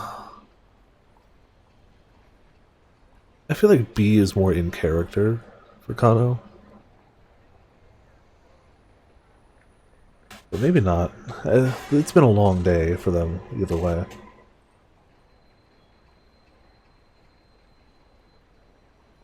Also, yeah, I feel like Kano's earned a little snappiness at Stanley, so okay, bag a shot.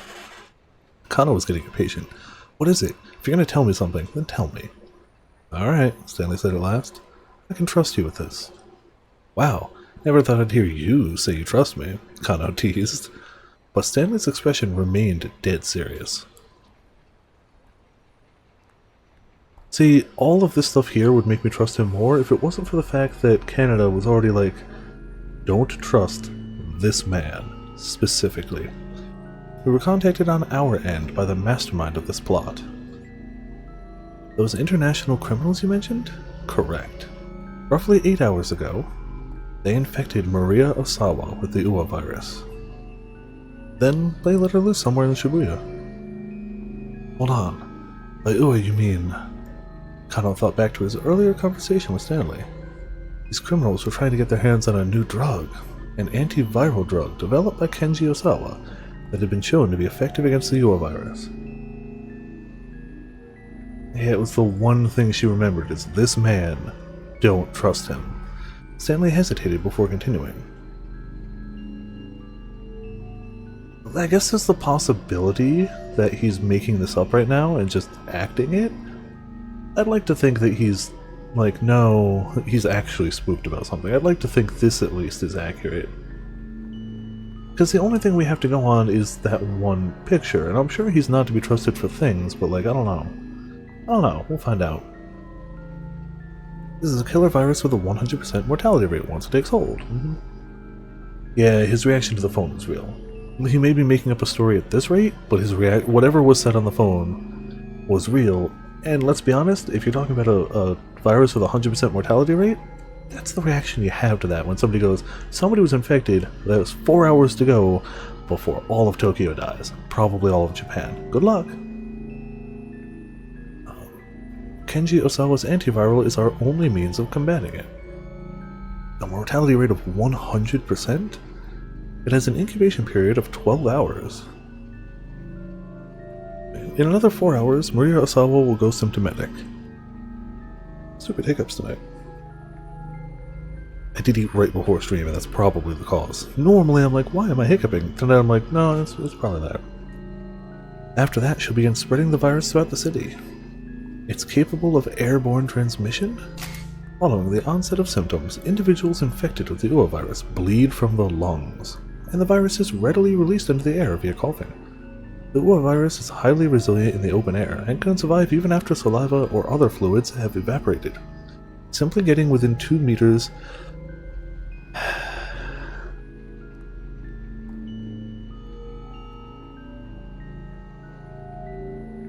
2 meters is 6 feet. For those who aren't metric. Also, hey May, welcome to Viperland chat. And no worries, man. It's all good. Hope you enjoyed. See you later. Maybe that's just the distance of, like, general symptoms of things, and, like... It's said to carry a high risk of infection. Bodily fluids from deceased patients carry an especially high concentration of the virus, and anything contaminated with such fluids must be thoroughly sterilized before it's safe. Yeah, I feel like that's fair. It's just a safe distance. Stanley nodded. If we don't administer Kenji Osawa's antiviral before she develops symptoms... Yes? Kana's voice was trembling now. Stanley spoke with complete certainty. Everyone in Shibuya is going to die. 12-year premonition. Yep. Thankfully, not 100% mortality rate. Thankfully, doesn't hit in 12 hours and instantly kill you. Like, there's differences, but there's overlaps too. Well, then we need to find Maria Osawa and get the antiviral to her as soon as possible, Kano said, panicking. Yeah, Stanley remained cool. Just calm down. There's more to the story. Stanley was interrupted by a strange sound from the upper floors of a nearby building. Unsure of what it was, the two men hurriedly relocated. Let's see if we can hear what the rest of it is. They paused when they came to a vacant lot. Oh man, vacant is better than the empty lot, because then people will be fighting over that nonsense. The place was deserted. No need to worry about being overheard here, except for that window and that window and that balcony and that balcony and that balcony, and there's another balcony up there, and the house right next to them with all its windows. Nobody's looking over here thing. You said there was more to the story, Kano prompted. The antiviral in question is stored in Kenji Osawa's laboratory. The lab is protected by a sophisticated security system, and apparently the storage area where the drug is kept requires fingerprint authentication from both Osawa and Tanaka. What? But Tanaka's... Kano couldn't help but gasp. Tanaka was currently a fugitive, the prime suspect in the kidnapping case. There was no chance of getting any fingerprint authentication from him at this stage. Is there any other way to get in? Kano asked. The door can also be unlocked via password in place of the fingerprint scanner. But we'd still need to know what Tanaka chose for his password. No. In any event, Stanley said, it's essential that we track down and secure Maria. Yes. But, he went on, his voice grave, even if we get Maria to safety, the mastermind is now in possession of the UA virus. Didn't mean that. If they want to, they can unleash a bioterrorism attack on Shibuya at any time.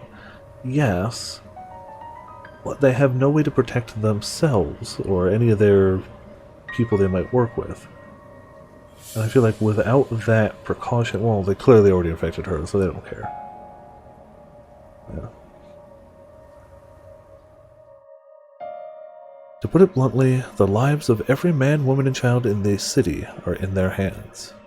Kano felt a pulse of fear deep enough to give him vertigo. He slowly tilted his back. I assume that we're supposed to read, he slowly tilted back his head and gazed at the sky, vast and blue as always. There had to be tens of thousands of people in Shibuya right now. Yeah, you're not wrong, Potions. Like some sort of, I don't know, umbrella corporation that would make some bioterrorist issues, yeah. Rumi and Shizuo were among them.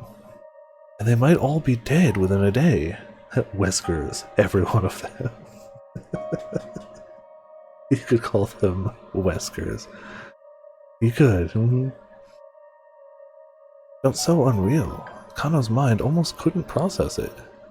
With an effort of will, he shook himself out of his daze. Now was no time to waver. We have to try, he said.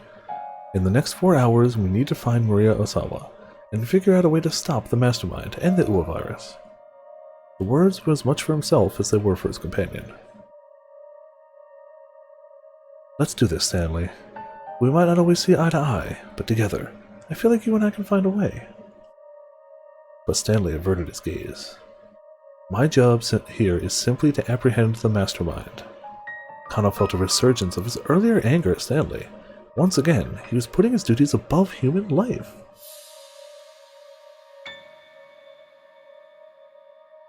You're right, but there are clearly some bad ends that are a bit jokier than others.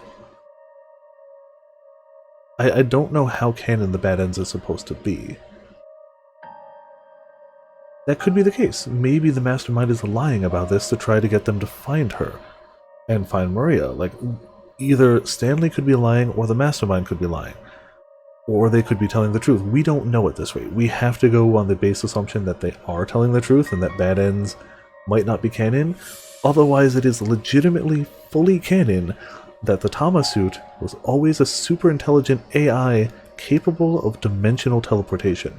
Which, I like to think that was the case the whole time, but it might not hold up in overarching canon.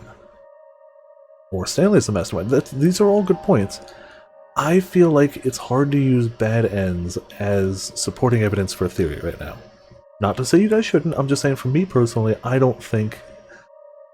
Right, it did meow. You're not wrong, it did meow. I still feel like bad ends are shaky evidence. But you're not wrong. Like, you're definitely not wrong about your points. But I'm not gonna put my money behind a bad end so far. Not yet. I'm sorry. Stanley's voice was a quiet mutter. You're not. You should get away from Shibuya as soon as possible, Kano. Kano hadn't imagined that the American would ever be worried for him. I appreciate the warning, he said, but I'm seeing this through to the end. This isn't the sort of thing you can solve with just an effort of willpower. Even so, giving up isn't the Japanese detective way. It's clearly the American detective way. Just because he's saying it to Stanley. Stanley let out a nasal chuckle. Back to that again, are we? Same to you. Kano managed a tiny chuckle of his own. Listen, Stanley went on after a moment. This is just between you and me. The mastermind behind this kidnapping case is an arms dealer who goes by the name Alpharad. Beyond simply selling weapons, illegal arms dealers are also frequently involved in smuggling weapons, unlawfully obtained through deals with government or military contacts. In recent years, such enterprises have become increasingly globalized. Some dealers form smuggling networks that also deal in money laundering, drug trafficking, and more. I mean, it's clearly not actually Alpharad. It's Alpharad. Alpharad? The attempted bioterrorism attack on Kasumigaseki Hotel bombing in Chicago. Alpharad had a hand in all of them. Hotel bombing in Chicago. Oh, no. I know what it actually says, Sir Jude. No, I gotcha. But it's Alpharad. No, potions and Jude, I gotcha. No, I understand. Yeah, Canada mentioned him earlier. To Mr. Bossman. There's a theme running here. We've also been running around Danganronpa the whole game. Don't worry about it. It's fine. What do you know about this criminal? Kano asked. Stanley's expression grew even darker. Oh, that's a lot of knowledge right there. Alpharad's signature is extremely meticulous planning. But I don't mean meticulous in the same way you or I might normally think of it. By the furry, exactly. Oh yeah, no, it's perfectly fine, Sir Jude. It's no worries. Yeah, I am aware of what it is, I'm rolling with it. As I normally think of it, their plans are perfectly imperfect. Do you get what I mean? Kano shook his head. Alpharad deliberately engineers accidents to make things complicated and unpredictable. It's difficult to get a good grasp of what's going on when the situation seems to be falling apart. People tend not to consider that coincidental mishaps might be anything but. In the end, they don't even realize they were playing right into the mastermind's hand all along. Kano could hear the intensity in Stanley's voice. Who also said something similar to this? Wasn't it, Canada? How, like, you can usually follow a plan back, but not one that's got intentional holes in it. I think it was Canada talking to Hitomi and Aki that said a similar thing. So that much seems to check out. He's really good at planning, and it's very hard to track it back. So if nothing else, that's got two different people who actively hate each other, apparently, and don't trust each other, confirming the same thing. So that leads to that. I'm afraid that's all I can say. Stanley held out his right hand. See you around, Kano, if we're still alive. If we're still alive. Man, if we didn't have that knowledge that Canada told specifically Hitomi and Maria, don't trust this man, this would be a nice little redemption moment of like, man, I'm stuck following my job. With mutual respect. But like, we know in the back of our minds, like, not to be trusted. Kind of let that sink in for a moment. Nah, I'll shake your hand after we finish the case. With a slight smile, Stanley withdrew his hand. Then the two bumped fists instead. Alright, we'll meet again, Kano. I'm sure of it. I haven't taken enough screenshots tonight because everything's been spoilers and nothing's been funny. So, you know. One of the few memories that Maria has from before all this is a picture of Stanley and the memory of a voice telling her, don't trust this man. That was the only memory she had from before amnesia. That's it. So that's a powerful. Canada has so far taken out a ton of our opposition and saved Hitomi's life at least twice. Once from a legitimate exploding vehicle, which seems to have left Canada in way worse shape than Hitomi. So, like, that's fair. It's not to say that she's the most trustworthy either, but her actions so far have been way more positive towards us. That's fair. All we know... maybe? I don't remember that much, Ramen, but maybe, yeah. You're right. It's entirely possible that she's out here and she's the mastermind or something. She told us the mastermind's name to Aki, which is why we had read it before. I feel like her actions point her as a trustworthy person more than anything. Every action we've seen her take with us, the player, whoever we're controlling at the time, has been to actively help protect us. So... True, that's how Maria met Canada. They met in the Middle East, where Canada saved her from kidnappers there, too. Maria just gets kidnapped a lot. So, like, I'm not saying you should absolutely trust her. Who knows? There's still a lot we don't know about her. But her actions That's fair, Potions. I'm just saying from what we've seen of her actions, they've been overwhelmingly helpful. She clearly knows more than we do. She clearly is on her own kind of agenda here, but her agenda seems to be taking down the people who are trying to cause this, so like, that's still fair. But she's done a lot of good that we've seen firsthand. Oh, I hope Hannah's trustworthy. I hope, like, the worst thing about Hannah is that she's just got that awful father. And it deserves no trust. Well, after you told me which is why Maria got captured in the first place, true, which is weird. Yeah, Canada is Kanam, correct. We just started rolling with it. I feel like that's the first one that's been chat decided. All the other ones I've kind of just rolled with. But that one, I feel like we can credit Ramen for that one. It just kind of picked up there. Like, I only call Kajiwara Donkey Kong when I forget his name. When we're playing near him, I usually don't actually call him that, even though I find it's a fitting name. I usually still stick with Kajiwara. No sooner had Stanley departed than Kuze's voice came in over the wireless. Yo, dog, we all fucked. Attention all units. As of now, further investigation on the kidnapping case is suspended. Oh yeah, like, Kajiwara is the hero. I would believe that. I would honestly be shocked if Kajiwara ended up being a bad guy. Like, he'd be one of the few that would shock me.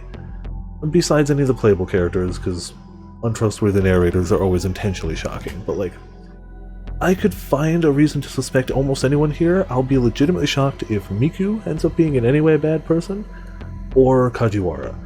Kajiwara seems like the biggest troll in the world, but a decent guy. He's actively tried to do well as well, even though he's done it with a shit-eating grin half the time. He seems good at his job, and he seems to actively really want to help Osawa when he's not trolling him. See, Mr. Bossman, I hope isn't a bad guy, but he seems to have just the right amount of chaotic energy that it could all just be a ploy and covering for him. Got a quick summary of what you missed? Oh boy. When did you leave? It wasn't too far ago. Not much. We've actually talked over a lot of it. But yeah, the short version is, you were here when we found out Maria was infected with the virus before she was let loose, I think. But if you weren't, yeah, we learned that Maria, Tama, is infected. She's been infected for 8 hours. When that time hits 12 hours, she'll start to spread it. Once it started to spread, people gonna die. It's 100% fatal. So, like, we need to get the antivirus, find her, and administer it before that hits 12 hours. Oh, so you didn't miss much. We're in a field talking with Stanley. Stanley's going to go after the mastermind instead of continuing what we're doing, and we're going to continue trying to help out. Yeah, so not much, honestly. We ended up talking over a lot of it because we're tossing around ideas and theories and stuff, so... And we just got a call from the head cop guy on our side, where he said no more investigating the kidnapping case. Oh yeah, Stanley knows about Alfred too, yep. The director's voice sounded strangely cold. I repeat, as of now, further investigation on the kidnapping case is suspended. Wait, hold on, sir? Kano shouted. What is it, Kano? Could you let us know why? We've received information that Maria Osawa has been infected with an unknown virus. How did... the mastermind is apparently calling people and telling them. Why? Why is he doing that? Does he secretly want them to stop it? Is it because he can't find Hitomi and he is probably got eyes on them? He's like, they'll find Hitomi. They've got 4 hours. They'd better. Maybe, but we were just told he's a meticulous planner and plans things out flawlessly with intentional things that look like mess-ups. I don't think chaos is, according to the only thing we know about him, I don't think chaos is his MO. Again, that's the only thing we know about the mastermind, so it could be wrong. But it doesn't sound like chaos is the point. Could be wrong. This is an assumption, not hard facts so far. I lost Hitomi too? Yeah, because he definitely... Nobody's got Hitomi except Aki. So, I don't know. I don't know.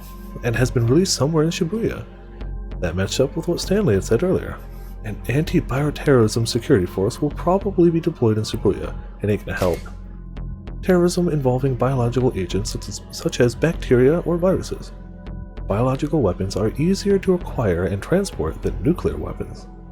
And because they'll rely on an organism's natural ability to proliferate or infect, they can yield powerful results for low effort. For these reasons, recent years have seen widespread apprehension about the possibility that such weapons might be used by terrorists. In the event that a bioterrorist attack occurred in Japan, temporary quarantine and decontamination facilities would be set up in the area affected. Okay. I hope that would help. But it sounds like with this thing it ain't gonna help too much. Does it look like... That's true. Yeah, that's basically what they're saying, is he can make plans that look like chaos, look like things are going terribly wrong, but aren't. They're actually all part of the plan.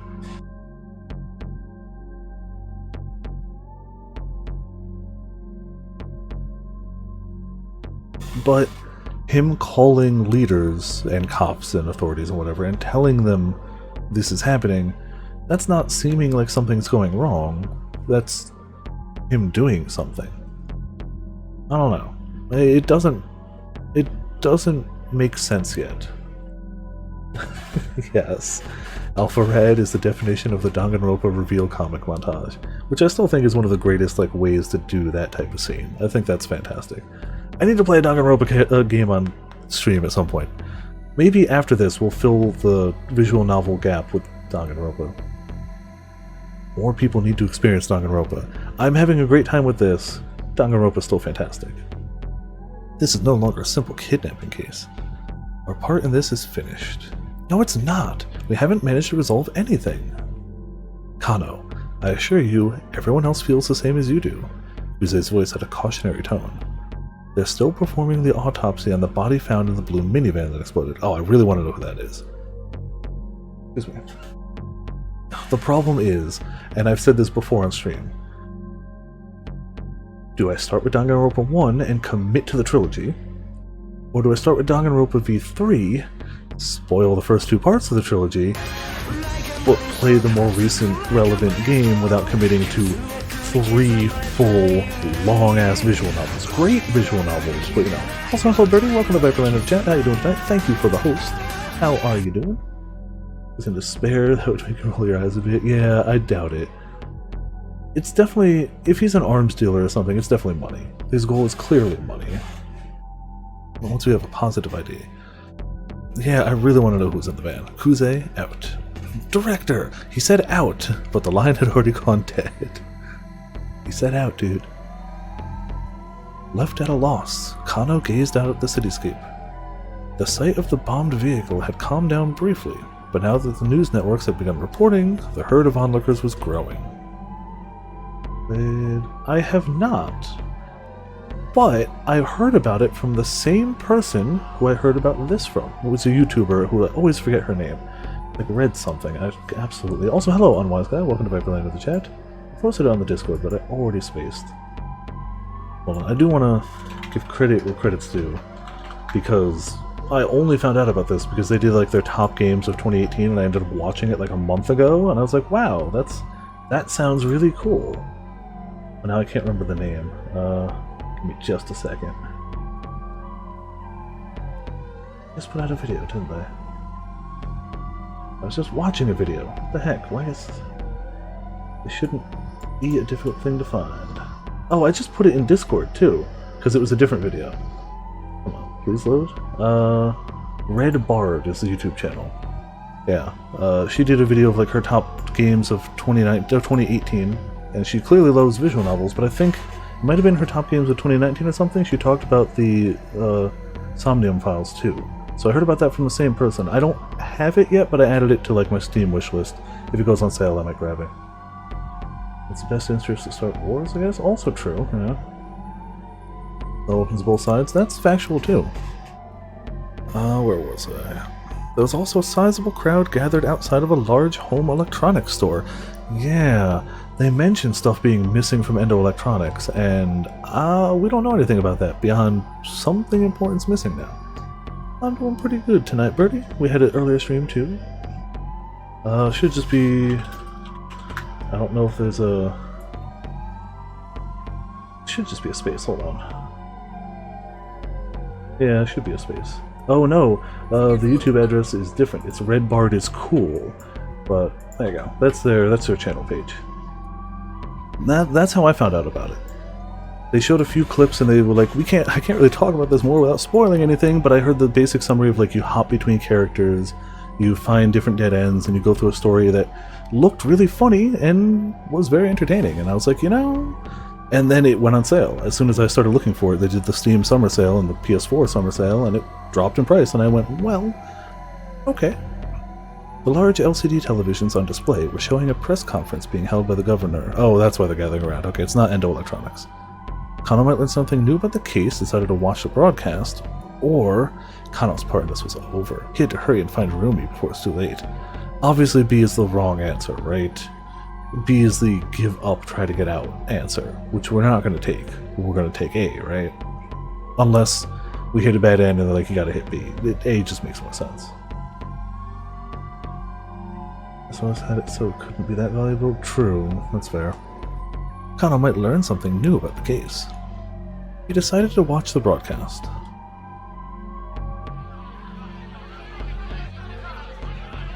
Working closely with the administration, we are keeping a careful eye on the situation as it develops. The governor's expression was solemn as he spoke. The moment he finished his statement, the reporters bombarded him with questions. This seems similar to the bioterrorism attack on, I had to read it like 5 times already, Kasumigatseki 2 years ago. Is there any possible connection? What countermeasures do we have in the event that Shibuya is the target of bioterrorism? The governor was visibly disconcerted. If this does turn out to be a bioterrorist attack, we will establish emergency shelters with a large-scale quarantine station at Yoyogi Park. However, there are still many details that remain unknown. The politician was clearly struggling to maintain his composure. Can you comment on the rumors we're hearing that Shibuya might be blockaded off? Don't be ridiculous, the governor barked. What outlet are you with? Are you trying to start a panic when we don't even... It's Minorikawa, right? It's Minorikawa. Like, we know that. Besides, it wouldn't even be possible to blockade the whole of Shibuya. The press conference continued. The governor and the reporters are locked in a belligerent... No, it can't be him, because he's actually doing something else right now, right? We hit his to be continued, right? Yeah, we hit his to be continued, so he's actually not there at this time. At the same time, he really didn't do much between... Huh. But it's still not him. It sounds like it could be, though. Kano left the... The reporters continued to belligerent back and forth. Kano left the electronics store and headed for the cafe, where Rumi and Shizuo were waiting. He had to tell them both to get far away from Shibuya. Okay, I don't know if that was helpful in any way, but... The cafe La Trek seemed quiet when Kano arrived. Shizuo was sitting alone. Kano scanned the establishment, but didn't see Rumi anywhere. One of the staff greeted him. Welcome. Just one, sir? No, I'm meeting someone, actually. Of course, sir. The hostess smiled, and then went on her way. Shizuo was glaring at him. Kano walked over to him and bowed deeply. It's a pleasure to meet you, sir. I'm Shinya Kano. You look like even more of a knuckle-dragger than I thought. Shizuo maintained his appraising stare. Rumi had something she needed to do, so she stepped away for a while. Rumi's the mastermind. Definitely not, but he said after a long moment. Shizuo's the mastermind? He's been trying to get Kano off this case the whole time. Their star detective. She's busy murdering someone, of course, as you do. Kano sat down across from him. There was a laptop computer open on the table. Right now, the laptop is in sleep mode, and there's nothing on the monitor. But just before Kano came in, Shizuo was browsing an internet forum. He takes his user handle from a nickname for the apples he grows in his own farm, which are pretty little things, and nearly— oh god.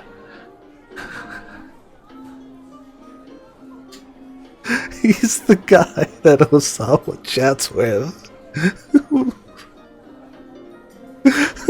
says that they're a 19-year-old girl in the over 40 Aya fan section of the forum. Oh, that caught me off guard. Oh god.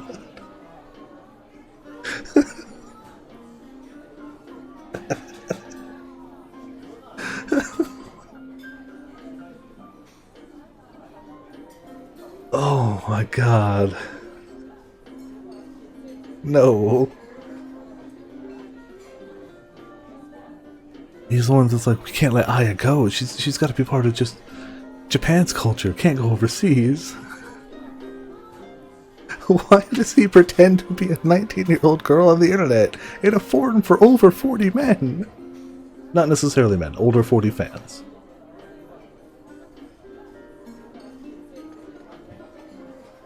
I mean, that is kind of— that's a pretty twisty twist. Is it plot relevant? No. But I didn't see that coming. And unless we end up in a bad end here— dropped a bunch of frames, cool. FBI, open up. Yeah.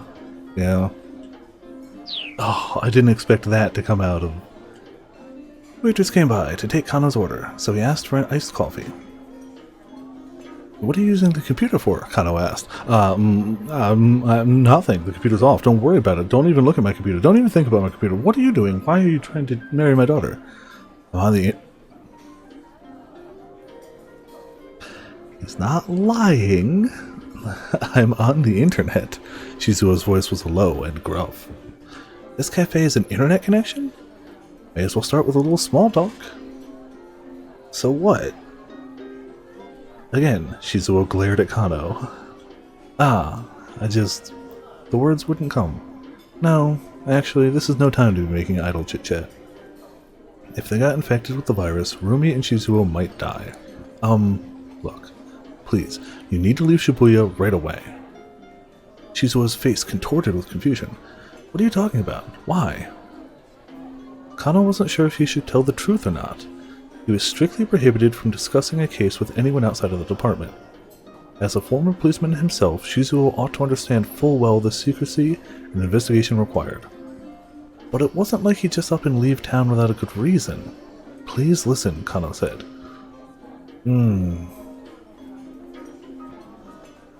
I want to pick B.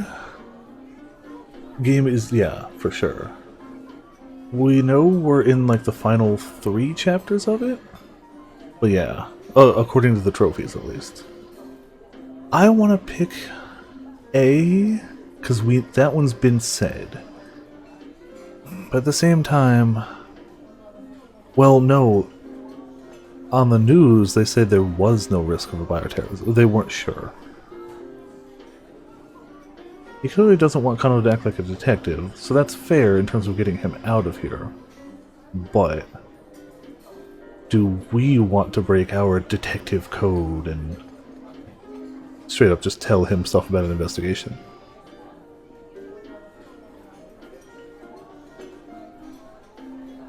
Yeah.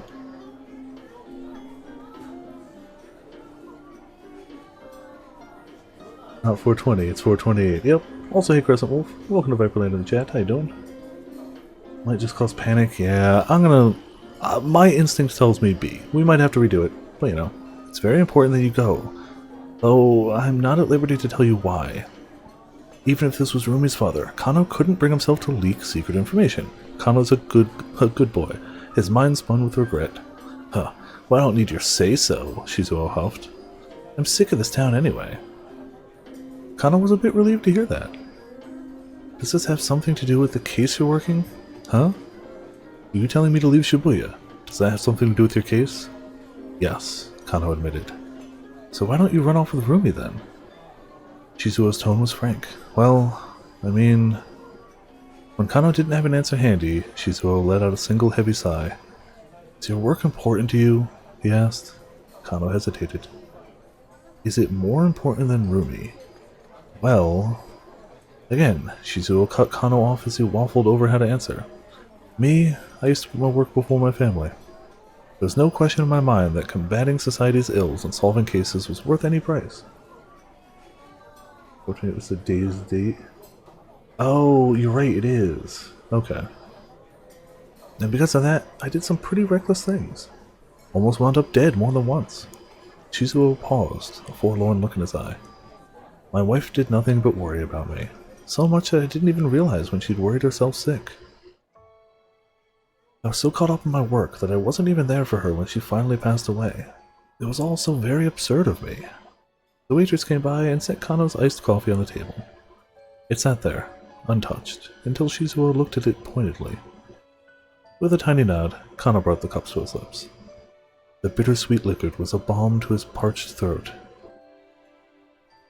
I told Rumi the same story, Shizuo continued, but I didn't tell her how absurd it was. I told her that her father only did what he had to do. He took a sip from his glass of water. Rumi, she's very much like her mother used to be. Their personalities are almost identical.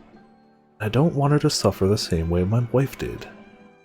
Shizuo's fist clenched in his lap.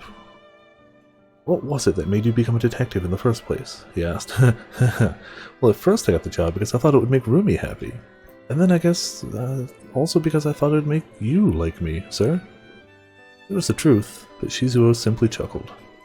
If your goal is to get me to like you, you may as well give up now. I'm sorry, sir, Kano said. I can't do that. Are you this stubborn around Rumi? Shizuo grumbled. I love your daughter, sir. I want to keep her safe, to make her happy. Why is that? Whenever I think about her, I just feel so amazing. I'm sure that you or anyone can empathize with that. Everyone has someone they want to protect, who makes them feel that good. It's an admirable thing, wanting to be a detective and protect the happiness of the people. But that doesn't mean you need to ignore your own happiness in the process. What you say may be true, sir. Earlier today, my partner was stabbed, and today is his wife's birthday. Shizuo arched his brow. Is he going to make it? We're not sure yet. Not a no. Not a no. Last I knew, he was in critical condition. This is why I keep saying that the life of a detective is... Shizuo's words trailed off into a lamenting murmur. Even so, Kano was unmoved. Dictum. No, don't start quoting your dick to this man.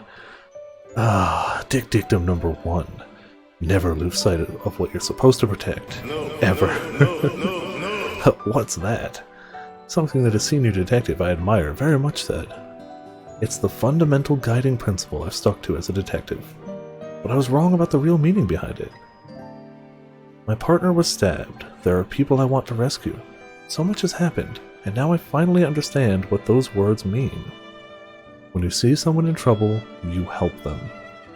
That's not something a good detective does. That's something a good person does.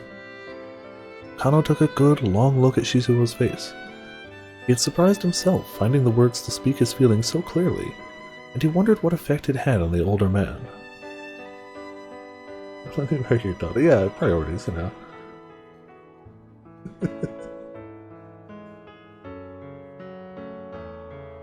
I'm sure that, from your perspective, as my future father-in-law, my being a detective means that I'm putting my life on the line. But that's not entirely true. I can only be myself. This is the kind of person I am. I care about helping people. Even if I were a baker, or a brewer, or a bookseller, I'd still act the same way. You're being ridiculous. A baker and a detective don't assume anywhere near the same risks. I suppose that's true. Kano fussed with his hair sheepishly. Shizuo grumbled. I think I see what kind of man you are now. He sounded oddly defeated. Which is why now is no time to just futz around. Kano sat up straighter at Shizuo's weighty tone. A detective needs more than just passion. A detective can't solve all his problems with sheer determination alone. But at the same time, he needs more than just the ability to coldly assess a situation. He needs the conviction to stick to a case when it might otherwise seem prudent to give up. There's something new in Shizuo's expression now, and a gleam in his eyes that hadn't been there before. Kano almost felt like he was being sermonized by a senior officer. Also, fingers crossed, knock on wood, I haven't had an intermittent frame drop in a little bit, so if you're lagging a little behind, might be worth refreshing now that it seems like it's evened out a bit. If you're not lagging behind, no worries. And it was never a huge... I said it and dropped a few frames. Never mind. Ignore me. I saw the bar dip into the yellow as I said it. It's like... Got that? You need a cool mind, but a fiery spirit. A detective without both of those is worth nothing. 4 seconds. Okay. It's definitely longer than it used to be, but, you know. Do you mind if I write that down in my notebook here? Wait, are you calling me a dick? Look, Shizuo said, sounding suddenly embarrassed. Aren't you in a hurry? Don't you have to get back to your case? Ah, yes, and sir, please, I need you and your daughter to leave Shibuya right away. Yeah, I hear ya. Good time to refresh, okay. The daughter you like is me. Kano conjured up Rumi's face in his mind. There was a chance he might never see her again. He forced the thought away as best he could. By the way, I may ask, Shizuo said, what was it about Rumi that made you fall in love with her? What? Where's this coming from all of a sudden? Was it her looks? No, it wasn't just that. Kano found himself tongue-tied again. I mean, she is pretty cute. Even if this is my own daughter I'm talking about. Dude, don't. Shizuo shocked him by grinning from ear to ear. Well, yes, she sure is, Kano replied, but it's more than just that. She's also very sweet and kind-hearted. Ah, she is, isn't she? Yeah, she really is. For the first time, Kano and Shizuo smiled at one another. Aww. That's true. You're right, Roman, you're right. You're a man who lets his emotions show in his face, Shizuo says. And for a detective, that's not so bad. Thank you, sir, Kano said. He bowed to Shizuo as he stood up from his seat.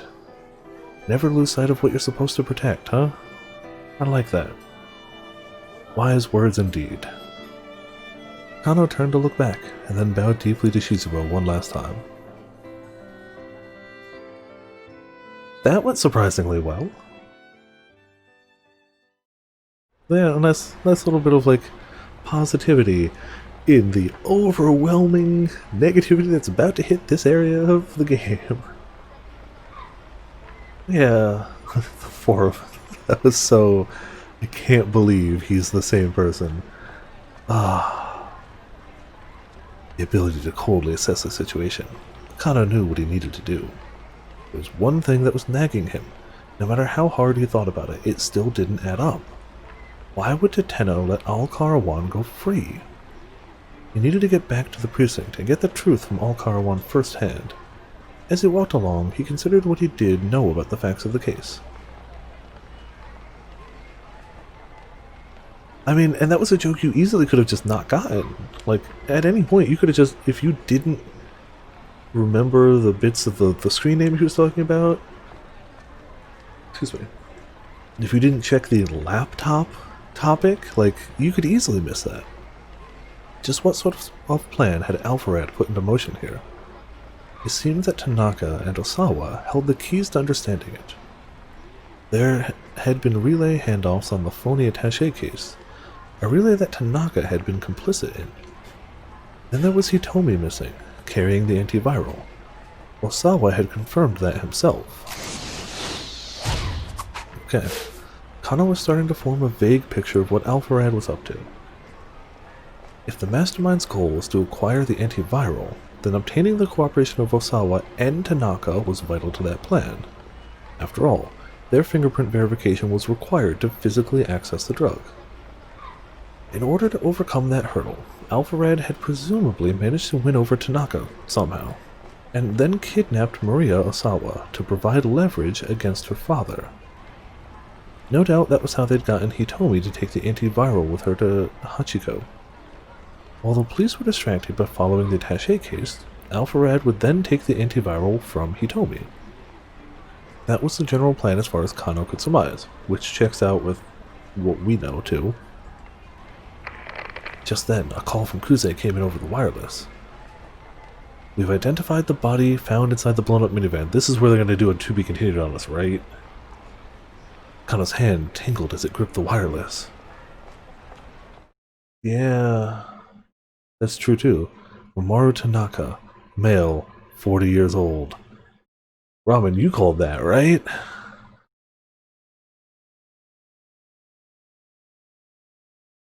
That makes that rather impossible, then. An employee of Okoshi Pharmaceutical. Positive ID was obtained from the subject's personal belongings. Is that a positive... what? Kano gasped. If Tanaka was dead, it would now be almost impossible to access the antiviral drug in the laboratory. At this point, the only antiviral they had any chance of obtaining was whatever Hitomi was carrying. Kano thought back to what Stanley had said earlier.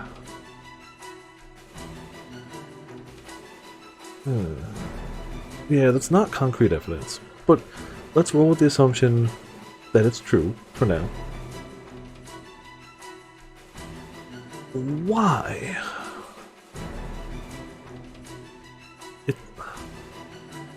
Why would the mastermind do it? If you know... Well, not why would Tanaka do it. He might not have even known. It could all just... I'm running on the assumption that Tanaka was just like, oh, I'm gonna wait in the van and capture Hitomi when she comes along, and didn't know about the bomb. I'm running on that assumption, not that he would do it to himself. Why would the mastermind do it, though? You need his fingerprints to get into the place, which we've confirmed multiple times. We know that. The mastermind not only killed him in a way that would guarantee we couldn't get his fingerprints. Guarantee. Assuming it's actually Tanaka in there. Again, we're assuming things. We're assuming that that ID was correct. Whatever. So you kill him off first, because they killed him off first, and then they told, only after he was killed off, did the guy make the call and be like, by the way, 4 hours. So he made sure he killed him off first, again assuming things are as we've been told, which could be different. Why?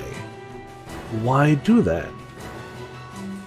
Why not try to convince Osawa to just open up the thing again? Like, I don't get it.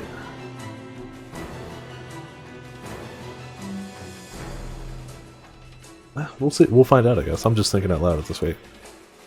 Even if we get Maria to safety, the mastermind is in possession of the UA virus. If they want to, they can unleash a bioterrorism attack on Shibuya at any time. But he doesn't have the antiviral, is the thing. Unless he got it from Hitomi in the brief second she went around the van, which I don't think so, because we saw it from other points of views.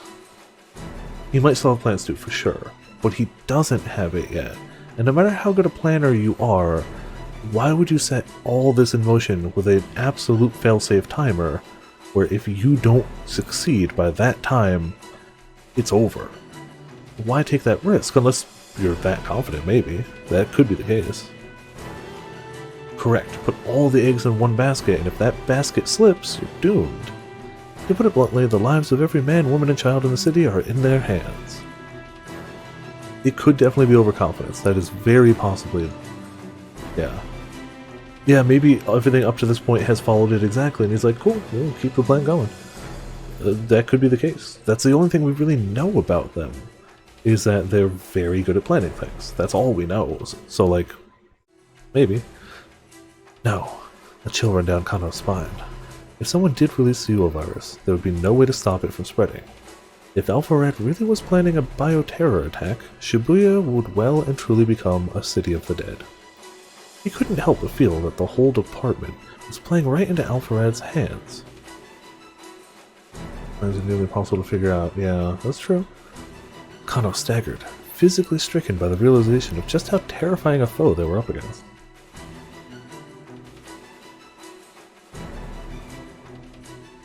To be continued. Okay, so we did find out the name first, though. Or we could go full Goofy after this as a palate cleanser and just do a game I've had on the back burner for a long time. We could do Akiba Strip. That would be a palate cleanser. Alright, so we got to be continued, to be continued. Osawa still got something. And Tama we still need to get Hana over to her, which we had said might be this one? No. Might be this one. We're going to try and change this and see if Tama will work. So yeah, it's worth a shot. Because it seems possible. Then Osawa seems to have cleared up whatever he was doing, so we'll try that. But we'll try this. Took a quick leap to one side. Aki took a quick leap to one side. He managed to avoid crashing into her by taking a tumble himself. But the girl was still definitely a bit shocked. Sorry about that, Aki said. Are you alright? But the girl didn't answer, or even meet Aki's gaze. She just looked around as if in a daze. Was she waiting on someone, maybe? Odd kid, Aki thought. Oh, she's okay. Whoop. Once more, Aki and Hitomi set off running, so I assume from there it's the same, right? Yeah, okay. From there it seems to be the same. And it still goes to be continued? Cool. So now, if we go here, maybe it's different. In fact, it is, because it doesn't say bad end, so we've changed it. I like Aki's theme, but Mr. Bossman's theme is still my favorite so far. The game's got a lot of good themes to it. Oh yeah, we see Aya. The word, and then we see definitely not Aya under it. I catch that of little Hana in front of the billboard. Yep, just Hana, no one else of importance. She's showing something to a woman there, some colorful sheets of paper. The woman looks a lot like the musician in the poster. Moreover, I have the feeling I've seen her someplace before, like in a poster around every single corner everywhere we've turned in this entire city. Where could I have seen her? Man, having amnesia is really a pain in the ass. Has she... I wonder if she's shown up today in like the background or something. Because I wouldn't even notice. Even though she's plastered everywhere, I still probably wouldn't notice if she was like in the background of a shot. Wouldn't be surprised. I have no way of knowing whether I've forgotten something or had no memory of it in the first place. The woman looks through the papers, Hana held out to her, nudging approvingly at each one, or nodding, and I can hear her murmur with admiration. Hana! I wave as I scamper over to her, as I do. The woman abruptly hurries off. Oh, we scared her off? Hey, we meet again, I say. Hana just gives me a bored look. Who was that just now? I ask. I don't know. Hana quickly gathers up belongings and starts walking briskly away. Wow, we just scare everyone away. It's almost like we're spreading some sort of infectious disease around. We're not yet, but... Oh hey, wait up! I call out. The girl ignores me. She's moving at a jog now, heading from Spanish Hill towards Koendori. Don't go to Koendori. Ah! As she steps out onto Koendori, she trips and falls down hard. Isn't that the second time we've seen her full faceplant into the ground? Like, same pose. The contents of her bag spill out onto the road. Oh, whoops. Catching up to where I gather up some of the fallen pages. Clumsy kid, I suppose. Well, the other time she was pushed, right? What's this? There are poems written on the colored paper. Copies of a prose poem called The False Monsoon. The poem delicately details the wavering emotions of an adolescent girl. Also, in a clever twist, if the text is read horizontally instead of vertically, it tells about a father's worries over his only daughter, who is now of marriageable age. Anna's genius will soon be discovered by Ai Kamiki, and she will go on to be a popular songwriter. Cool! Then she can make all the money she needs and not worry about her awful father. A look of embarrassment crosses Hana's face, and she snatches the pages out of my hands. Don't touch those. Those are for sale. Sale? I'm selling poems that I wrote. Oh wow, that's incredible. She looks surprised by the compliment. Incredible? My friends at school said they were dumb. That's not true. I only saw a little just now, but I thought it was a really good poem. You're just saying that. I've been out here in Shibuya for weeks trying to sell these, but the only person who's bought one was that lady just now. I'll let out a mournful sigh. Well, what are you out here selling poems for anyway? I thought maybe it'd help pay back our debts. Uh-huh. Okay, that's not something I'd expect to hear from a little kid. My dad's in real deep, she continues. The topic makes me think of Mr. Bossman. Guess today's my day for meeting people mired in debt. And I'm only in elementary school, so I can't take a part-time job. Japan's Labor Standards Act prohibits the hiring of children under the age of 15. For certain jobs within the entertainment industry, however, employers can obtain permission from the Labor Standards Inspection Office for younger children to work. Okay. The belt is huge, yes. Like, the belt is like a third the size of the shorts. I'm impressed. She's so brave. She's maybe a little hard to approach, but she is just a kid after all. She's so brave, I just want to give her a hug. Oh, Hannah. I hear a strange, wailing call from behind me.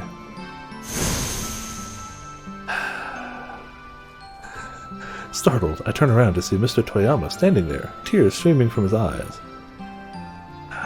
Hannah, I'm so sorry. I had no idea you were trying so hard to do my job and do the things I can't do because I'm an awful person. Toyama rushes up to the girl. It's quite the emotional father-daughter reunion.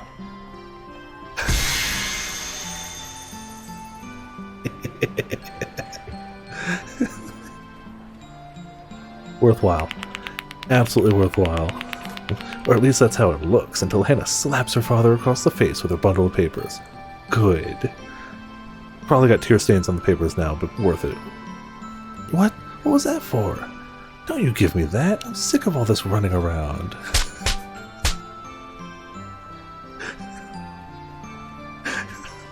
This is the happiest I've been in this game so far. She delivers several more well-placed specs of their little craft project. Look at that smug face, too. Okay, Toyama says at last. I know you're upset, but I have to ask you for just one thing. If he says money, then we can see about getting through the day, yeah? Okay, but just one. I can't help but find this ornery interaction kind of charming. You two get along really well, don't you? I say. Yup. Nope. The two give simultaneous contradictory replies.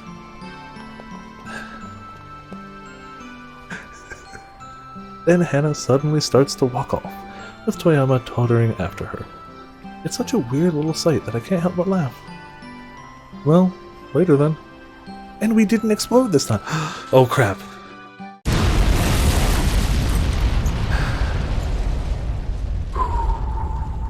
Almost jinxed myself there.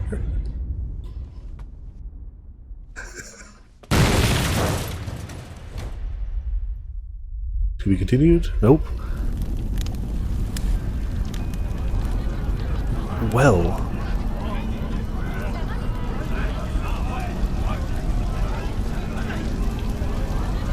This game, man.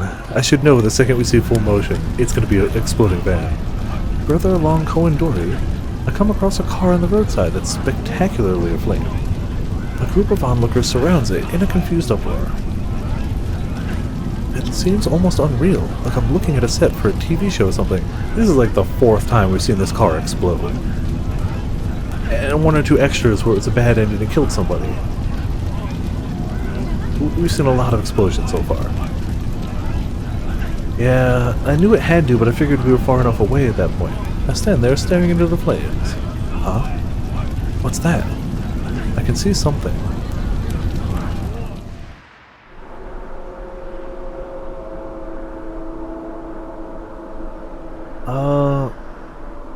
I doubt Osawa will see it. So we should be good on seeing it explode?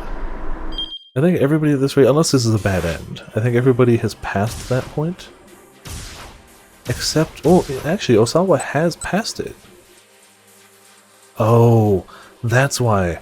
He had just gotten the call that both Maria and Hitomi had died, presumably because we still had them crossing paths with the van, which is why we got him stopped there. He had heard they both had died. So, he's already past the explosion. So at least we shouldn't have to again. The raging heat makes the air shimmer. The scent of dry sand fills my nose. A gust of searing wind tugs at my hair. Where am I?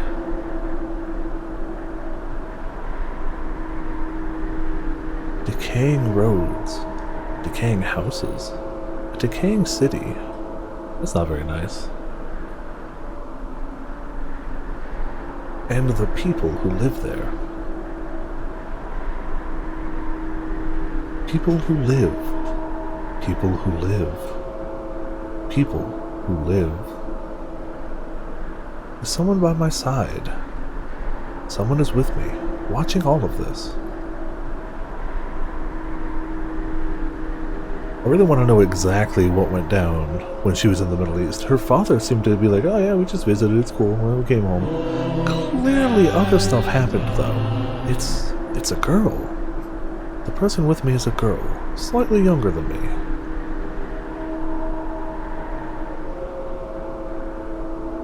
She says something to me. Anna Ismi.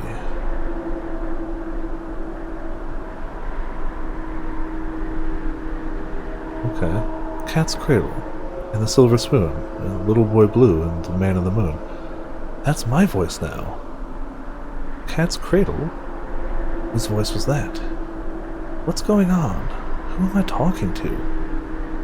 Yeah, Cat's Cradle. I'm showing someone how to do a cat's cradle with string. But who? Who am I showing how to do a cat's cradle?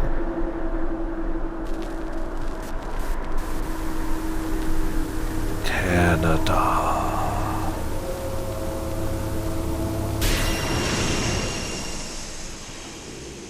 The word Canada echoes in my head.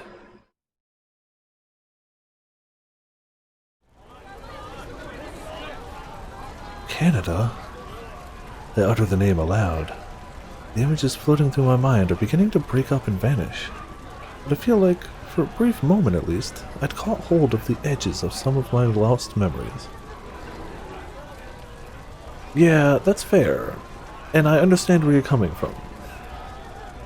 There's a lot of people in this game that clearly haven't given us excess reason to trust them. I'm willing to trust her only because her actions have been overwhelmingly helpful. Even the flashbacks, we flash back to her rescuing us from kidnappers in the Middle East at one point. So like, she's constantly saving us.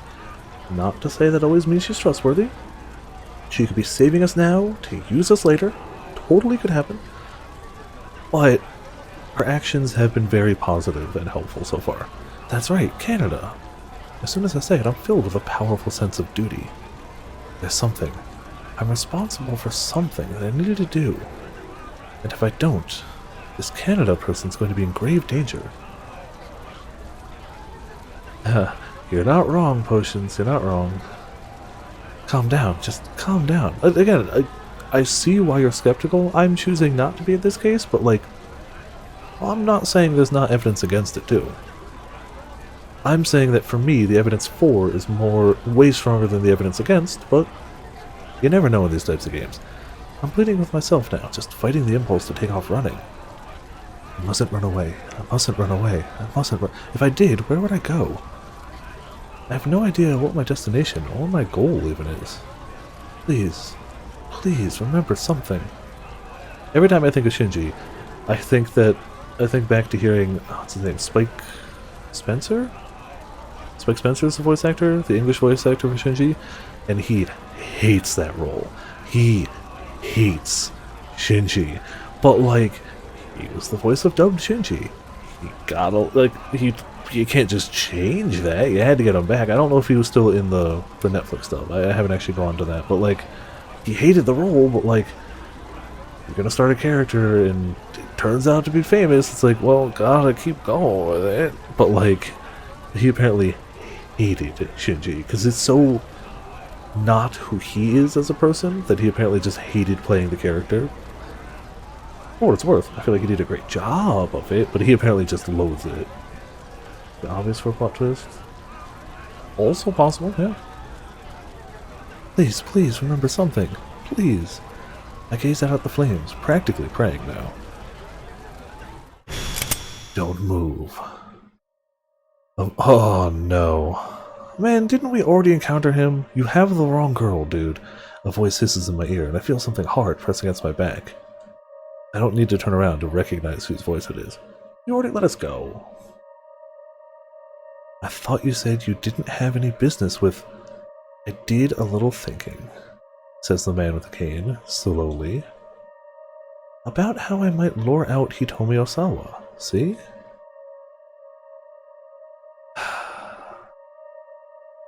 I'm going to use you as bait. Frick. Apparently, plenty, because there's okay. So we're just down to Osawa, right? He's the only one left, and he should be cleared from his dead end because we kept them from dying. So that should be the last one we need to go to the next hour, and it should be fairly close to it. Yeah, like she ended 20 minutes early. He ended a half hour early. Kano made it to the end. Norikawa ended 10 minutes early. Osawa's gonna make it to the end. Like, some of these people are ending early this chapter. This is a wild hour. This is clearly meant to be pretty wild. Alright, real quick before we get this one going, need a sip.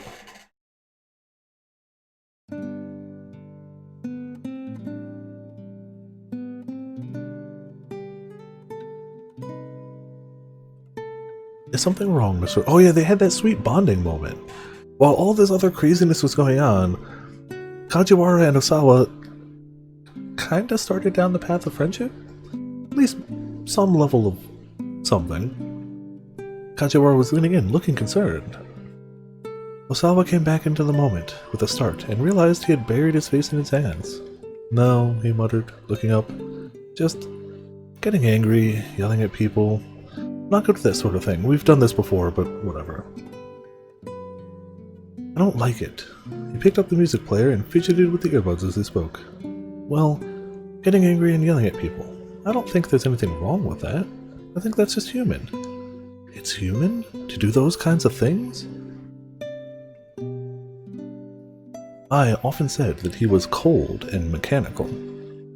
Her sarcasm only underlined a fact he'd always lived with, that he didn't know how to conduct himself like a human being. If you get angry, you show it, Kajiwara said. If you get sad, you show it.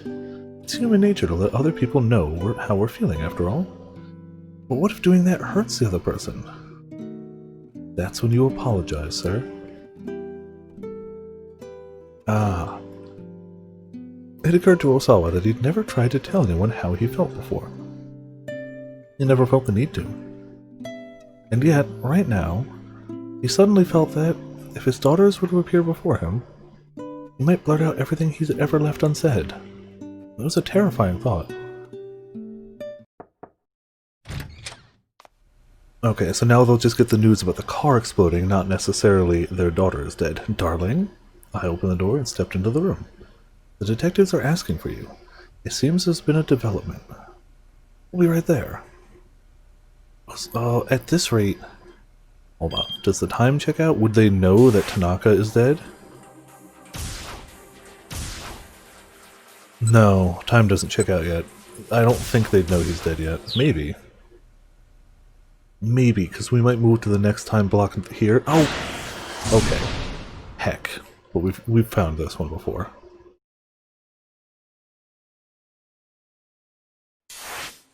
It's actually right here.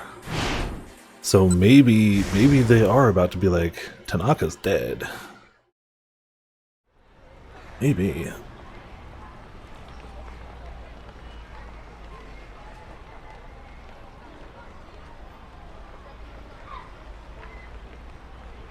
Come on. There you go. Osawa. Totally forgot about this one.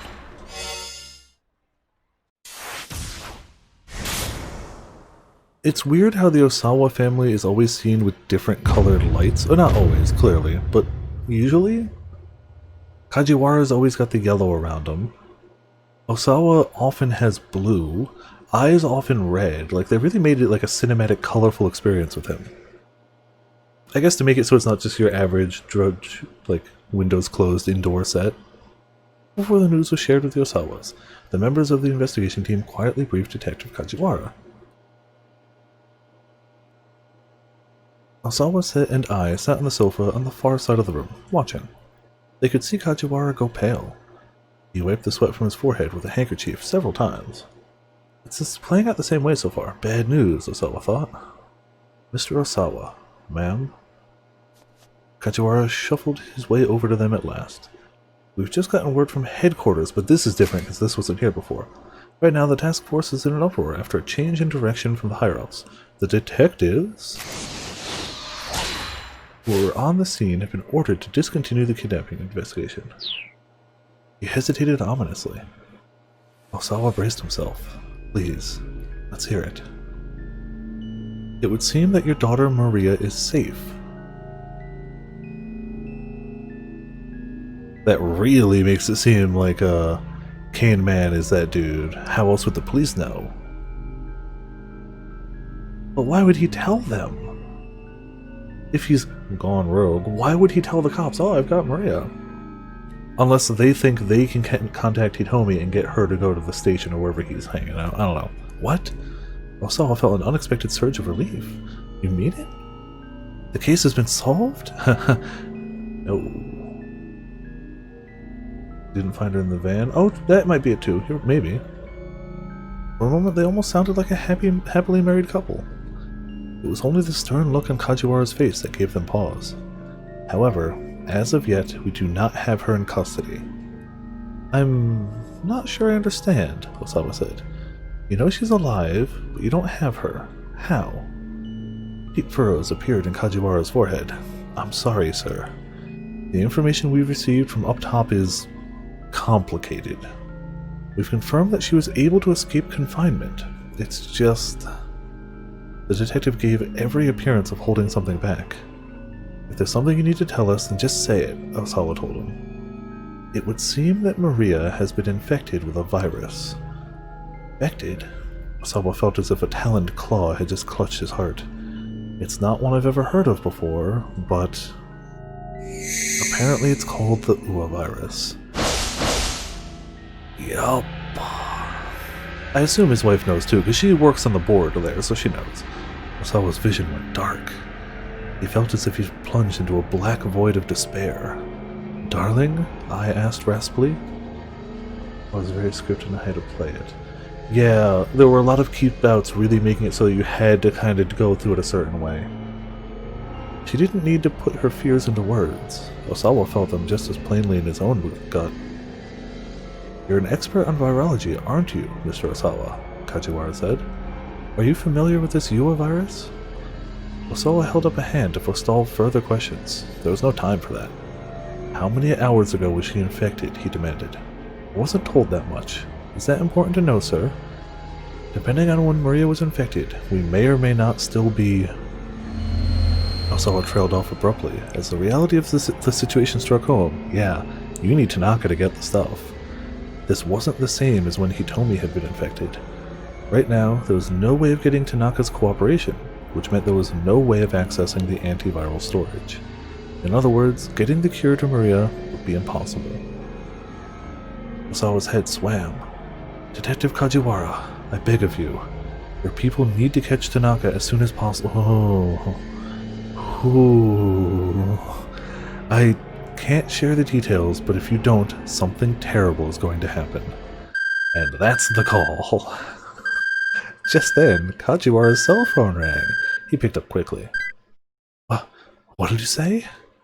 The detective's shout shattered the anxious silence that had fallen. Eyes shuddered visibly at the outburst. Kajiwara nodded sharply. Still listening, more creases formed in his forehead. Understood. I'll let them know. He hung up. All eyes were on him. I just like the framing of this shot. Like, it's not super funny or, like, anything, but it's just... I like it. That was headquarters. Osawa swallowed the lump in his throat. He could feel himself quaking all over. A minivan we believe belonged to the syndicate exploded near Jinan in Shibuya. A body was found amongst the burning wreckage of the vehicle. Who was it? Osawa interjected. Tell me. Please don't let it be... Well, that fear is Fine. Please don't let it be Hitomi. Again. Cool. Kajiwara took a breath before speaking. We've conclusively identified the remains. He says conclusively. As Mr. Tanaka's. Oh, she was definitely cheating with Tanaka. No. She was definitely. The cry was visceral, almost bird-like. Osawa looked around in surprise. It was I. It's not true. You're lying. The shrill screams reverberated through the room. Like, I'm sure she also kinda knew the implications of that, of like, we have to find Tanaka. So maybe it's not confirmed? I feel like, I don't know. We don't know. I don't think we ever saw him on camera doing it, or talk about it, so I'm not entirely sure. It's entirely possible she just put the pieces together as well, and is a little more open with her emotions. That's definitely possible. With Tanaka dead, there was no way to get to the antiviral. What does that explain a little later? You're right. And we definitely, if he did, we didn't know about it. So, like, that's still a weird point. Yeah. Which meant that Maria was going to die. Yeah, either way, that is a... Okay. Now we can hit the next point. So, I know we traditionally start with Tama. We gotta start with Aki though, right? Right? We gotta start with Aki this time. We gotta break tradition and go Aki, right? Like, normally it's all Tama, but like... This ain't the old SOS anymore. I'm going to stop you. Oh, how touching. What do you mean you'll kill me? In order to minimize the spread of the virus. So there was a baby there. There was, not Chiri, Chiaki there. Like, there was some stuff in that background. Choice and sacrifice. Oh, man. So yeah. So we know there's 2 more story chapters they've got for us. But there's also a ton of hidden trophies, so like... Who knows? But like... It seems like there's 2 more story chapters. I'm sorry, Tama. We've picked you first every other time. But I gotta pick Aki. I gotta pick Aki for this one. That was too much. New single. The world doesn't change, even so. Aki could hear ambulance and police sirens wailing on the main road. He looked down at Hitomi, slumped on a park bench beside him. We did also see a clip of Aki standing, talking to somebody, with Hitomi standing behind him, so that's a good sign. You're sure you're not hurt? He asked quietly, offering her a bottle of water. I'm okay, Hitomi took a sip from the bottle. Thanks. I think I've managed to calm down some. Or was there a time skip? Give me a second. Yeah, it's at 4. So I assume that was just time of them getting away, getting their bearings. Nothing interesting happened, I assume. That's my guess.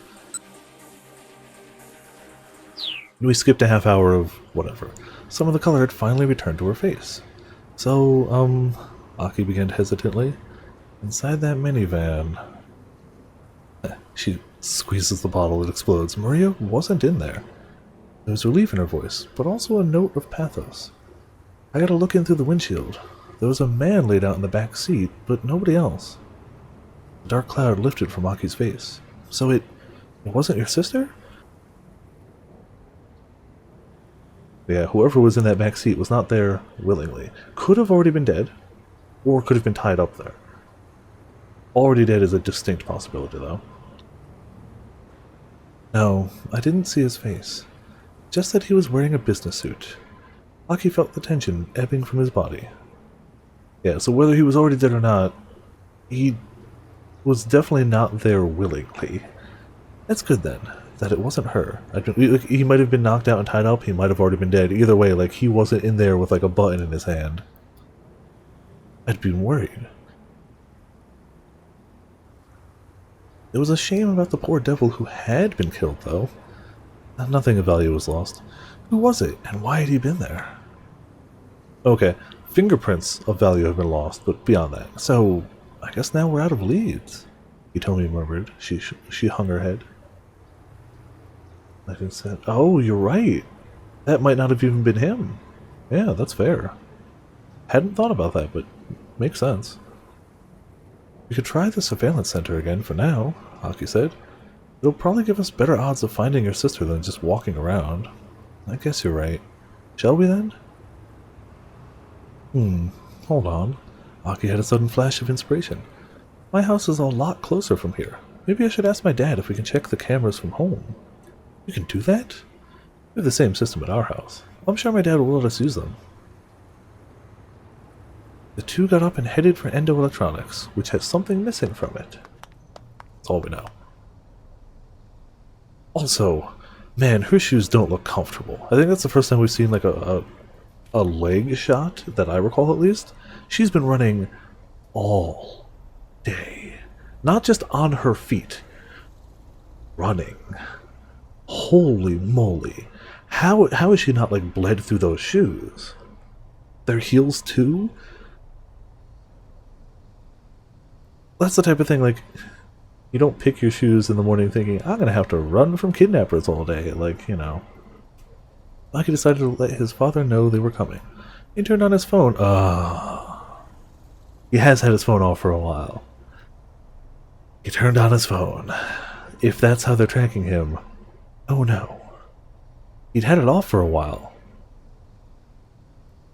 So first he checked his voicemail. There was one message. Wondering who might have called, he played it back. Is this Aki Endo's personal cell phone? This is Dr. Saiki from Shibuya Central Hospital. Oh no. Saichi Saiki, heart specialist and Suzune's attending physician. A preeminent surgeon who has successfully performed the Batista procedure? I don't know enough wrestling to know what Batista's finishing move was, but insert wrestling reference here. Wherein the left ventricle is reconstructed after a third of it has been removed. Damn. Okay.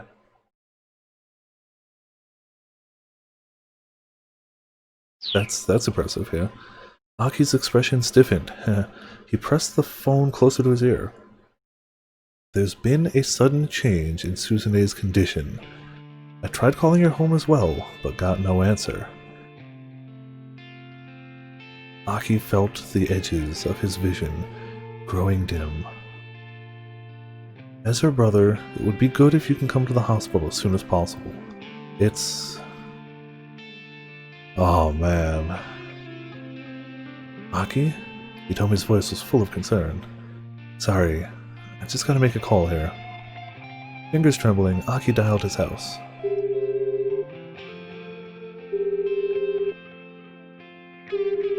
Oh man, Aki deserves better. His sister deserves better too, mind you, but like...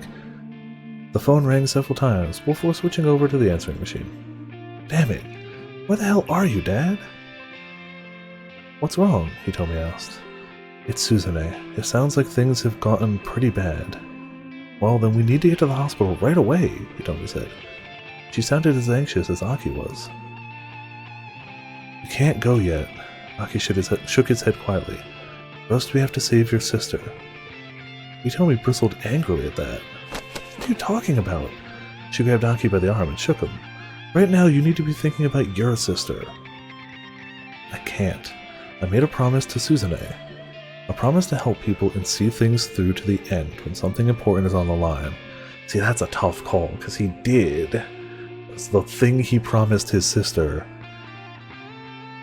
So if he shows up, he gets to see her again before things go potentially south. If he shows up, he breaks the promise. That's no easy decision to make. If somebody who clearly in their family they take these promises seriously. He struggled to get the words out. If I break that promise, then I really am no good to her. But Hitomi didn't look like she was going to back down. Oi, get back here! A threatening shout rang out from nearby. Aki looked around, startled, and saw a boy about high school age bolting out from behind a building in a side street. Several slightly older young men were hot on his heels. Aki knew their faces all too well. They were all members of SOS. They caught their quarry just before he could make it out onto the main road. Heh, gotcha, newbie. So the kid they were after must have been a member too. Let me go. Oh, we'll let you go, alright. After you pay up. One of the young men snatched the boy by the collar and shoved him against the wall of a nearby building. Ow! The boy's face scrunched up. What are you talking about? Playing dumb, huh? Interjected one of the onlookers. We told you that members all have to pay monthly dues, yeah? The privilege of getting to call yourself SOS don't come free. Wow, okay. After all, Aki felt his blood boil. SOS was trying to pull a shakedown on this new kid under the guise of calling it dues? Slang for extortion. A full-fledged crime. Naturally, the direct shakedown, give me all your money, punk, is quite unpleasant, but more roundabout ways of being shaken down can still leave a bad taste in one's mouth. Someone who was surrounded on the street by 8 people in pompadours, who said, begging your pardon, but could you please hand over your money, might suffer no physical harm, but would still be the victim of a shakedown. I don't know why they all have pompadours, but okay. It would have been unthinkable for them to do something like this back when Aki was running the show. Hey, he barked, let the kid go. He marched towards the group. Say what now? They turned to look, their faces immediately going pale. Oh, hey, Aki? Let him go. Aki focused his glare on the fellow holding the kid until he released his grip. You guys always go around doing stuff like this? None of the gang members answered. They merely turned their gazes glumly to the ground. Hey, Aki turned to the younger boy. Since when have they been doing this? But of course, he realized there was no way the newbie would be able to tell him. Never mind, you can go. Aki gestured towards the main road. The boy was quick to run off. Aki waited until the boy was gone before turning back to the others. Does Susumu know you're going around collecting dues like this? He asked. Man, we don't gotta tell you that, one of them muttered. Not since you deserted. What did you just say? Aki leaned in close, getting right in the guy's face. He was met with a defiant sneer. This ain't the old SOS anymore. Not the old SOS. Excuse me. Aki thought back to the other gang members he'd run into earlier, with the malicious gleam in his eye. That guy. Pretty sure he said his name was Kiryu.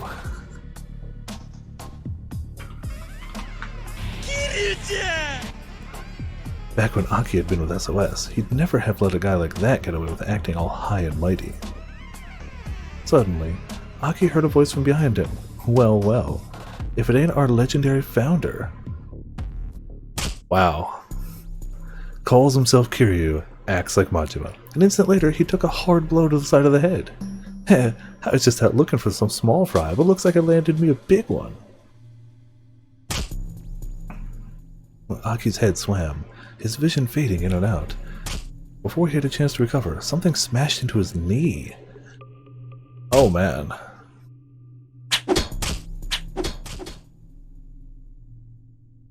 I think we just died. He lay crumpled on the ground, unable to retaliate as kicks and punches rained down on him. Even after Aki could no longer move, the beating didn't stop. His ruptured eardrums could barely make out the sound of Hitomi screaming. Bad end. Yeah, that escalated very quickly. Hitomi, run!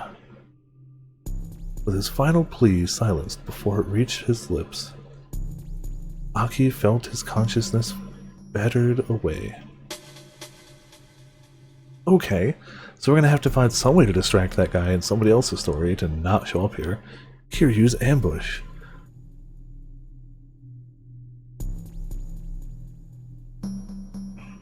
Kiryu turned up out of nowhere and gave Aki a beatdown with a piece of timber. But just before he attacked Aki, Kiryu had run into someone else. That person said something that changed what Kiryu did. The individual in question needs to say something different to ensure Kiryu doesn't go to Danganronpa, while Aki and Hitomi are there. Okay, so we go back to our default of pick Tama and go from there. Welp. Man, that last 10 minutes just went really bad for Aki. Really, really bad. Just want to see more Aki? Yeah, I know. Yeah, she's not in a good position either. I walk counter to the throng of people heading towards the scene of the explosion.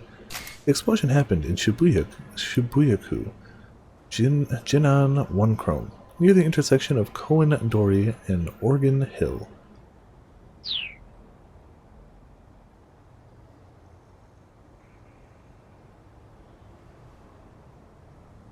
There's a gun pressed against my back, leaving me no choice but to continue marching forward. If it wasn't for the explosion, I'd be like, why aren't people noticing that? But people are running to the exploded car. I don't have time for this right now. There's something I need to do. My frantic sense of urgency grows and grows. Canada. The only clue I have is that name. The other hazy snippets that have surfaced in my memory provide no answers. Please, just tell me, I murmur. Do you know who I am? When the man at the cane doesn't answer, I stop in my tracks. I'm going to start shouting, I warn him. If you want to find out who you are, then do as I say. The barrel of the gun jabs more forcefully into my back. Once we find Hitomi Osawa, you'll remember whether you like it or not. Guess I have no choice but to keep moving. Are your memories really that precious to you? The man mutters as we start to move again. Aren't everybody's? Yeah, it's been a while since we've seen Boss Man. No, he was in the bathroom, so it hasn't been too long. I'm taken aback by the question. Well, yes, I mean, isn't that pretty normal? There's a bit of a pause before he replies, his voice sad and distant. You're not going to remember just the good times, you know. What do you mean? I mean that sad and painful memories are going to resurface too. I guess I hadn't really thought about that. But still, whatever kind of memories they are, they're all a part of me. I'm the person I am now because of the sorrow and pain too. I want to remember. I want to remember who I am. The gunman directs me dispassionately along a series of quiet side streets. Right here.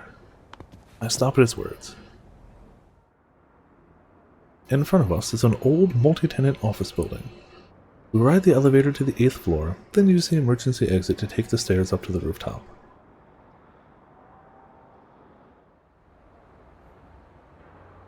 A cool breeze blows across my cheek. Sit down there. I do as he says, settling myself in the outdoor air conditioning unit. The man lowers his gun, but keeps it in hand. We'll wait here for a bit. For how long? He lets out a rueful chuckle. Guess we'll have to wait and see. I decide there's no point in trying to fight with him. For now, I have to hope he's telling the truth. And whatever's coming will help me get my memories back. If I don't know my past, how can I know what to do about this Canada stuff? Or anything else? I stare up at the sky as I wait for whatever this assassin is waiting for. The silence between us is suffocating. Finally, I can't take it any longer. Hey, so I think this is yours? I hold out the notebook I picked up earlier. The man's surprise is plain on his face. Where did you get that? I saw the picture inside. He snatches the book out of my hand. Then he flips through it, looking sad. I'm afraid that another agonizing silence is about to descend when he speaks at last. This is a picture of me and my childhood friends. His voice is low and quiet. We were inseparable back when we were kids. The boy here, he liked to fiddle with machines, always doing things like taking apart radios and whatnot and putting them back together. He was a total bookworm too, so he got picked on a lot, but I was always there to save him from the bullies. Yeah, would make sense. All of a sudden, the guy is in a sharing mood, I guess. I can feel his aura of murderous rage starting to abate. The girl here was the same age as us, but she felt more like a big sister. Whatever stupid things my other friend and I got up to, she was always willing to laugh it off. Keep listening, what was her name? Was this some sort of love triangle? I guess I am the nosy sort. I'd say keep listening, I'm leaning A. Yeah, that would explain why he knows who Aki is. I don't feel like any of these are actively bad. But I feel like not breaking the gunman's stride is probably better. I decided to stay quiet and keep listening. We both had a thing for her. A bashful little smile comes to his face. When we were in high school, she told me that she liked me too. So the two of us started dating. But just have to ask. What about the other guy? He never said anything. I'm not sure how he felt deep down. No, alright. So then is she your wife now? No, we broke up not too long afterward. The man carefully slips the notebook into the pocket inside his jacket. How come? There's nothing in particular, really. Things just didn't work out. He lets out a little chuckle and then stands up and brushes the dust off his pants. He looks strangely lonely. Okay.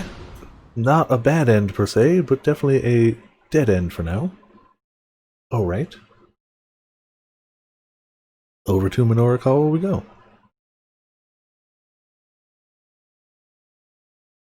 Yeah, I know.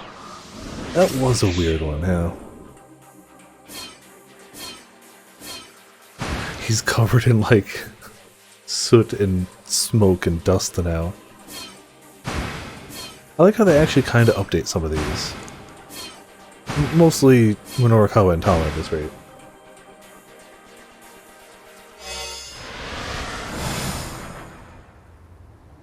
Minorikawa needed to get back to the editing office right away. But despite the urgency, he barely stumbled along. He was swaying on his feet, only half aware of where he was even going. No, this is all some sick joke. He just couldn't accept that Toyama was dead.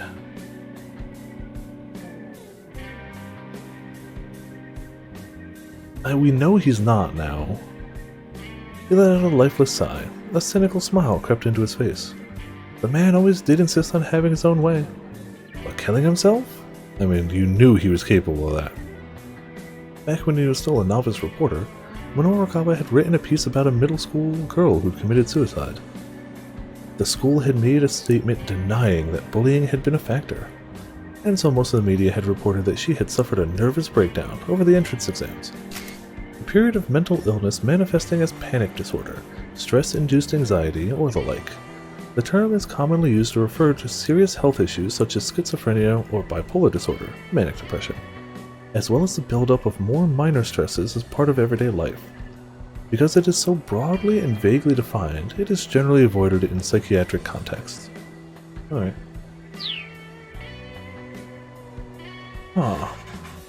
That's a good point. Why would she? Oh no.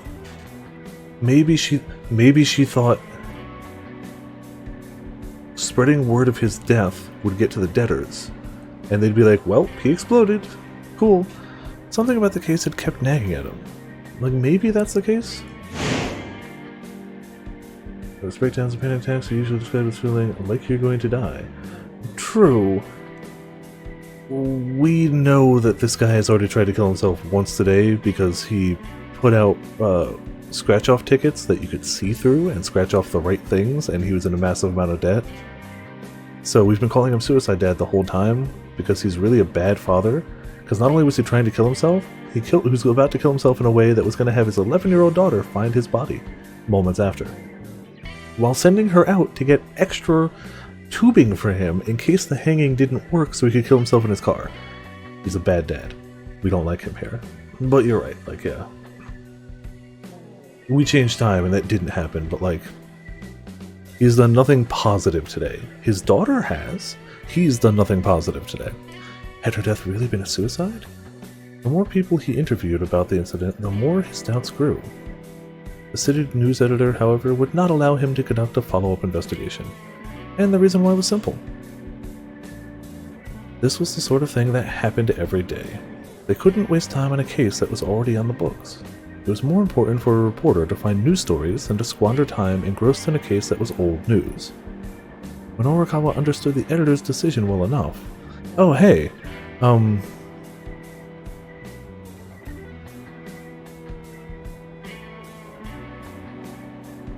That's the dad.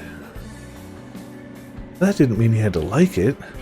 He'd been sulking on the roof, slowly nursing a cigarette, when the paper's local news copy editor, Toyama, happened to drop by. Oh, this is the flashback. This isn't current time. This is the flashback. At a newspaper, an employee who evaluates the quality and suitability of reporters' copy and coverages. I thought this was him having a flashback, and then while he was thinking about it, Toyama just strolls up to him on the roof, which would be so funny. But it's happening as part of the flashback, I assume. Effectively, the boss of a group of reporters. However, the copy editor typically works under a section editor, who has the final say about what makes the page. A middle management position, caught between upstart reporters and an angry section chief. Sounds awful, actually. Did they say no to the follow-up interviews? Toyama asked. About that girl's suicide? The name of the girl who killed herself was Chiharu Fuyusuki. After reading her diary, Minorikawa became convinced it wasn't an ordinary suicide. 6 years from now, Minorikawa will run into a certain teacher, and the investigation into the student's death will be reopened. That's another story. No, that's not another story for another. What? Are they sequel baiting us? Is this the anime plot? I don't know. Alright. Yeah. Minorikawa expelled a plume of his smoke along with a sigh. Nothing tasted quite as bad as a cigarette when he was down in the dumps. Oh, this game is a sequel to the first game. Okay. Got it. That would make sense, because this is like the second time they've been like, well, that's another story. Now I get why. Okay. So what are you going to do? I'm not going to do anything, Minorikawa said. Editor told me no. I knew this wasn't their first game, I just knew this was their first game that got a lot of like praise, attention, noteworthiness. Oh, editor said not to. You sound like a child. The rebuff made Minorikawa's temper flare. There are other interviews to do. I want to follow up on this, but there isn't any time. You dumbass! Why is past Suicide Dad so much better than current Suicide Dad? Excuse me. Toyama hauled off and hit him right across the face. What happened to I write what I feel in my heart? That's the one thing I refuse to back down on. What happened to the guy who used to bitch at me like that? Toyama's words hit their mark with painful precision. Yeah, he clearly did. The interviews aren't over until you have what you need. No, you refuse to let them be over. You go after the truth, no matter what anyone tells you. Isn't that what being a journalist is all about? Minorikawa scowled in chagrin. The man was exactly right. That's a story for another time, until you have what you need. Those words had stuck with Minorikawa ever since. In fact, he'd quit the paper to become a freelancer because he couldn't do his job the way he wanted while trapped in that hierarchy. Bureaucracy. The true evil. Now he wondered, what if Toyama hadn't killed himself?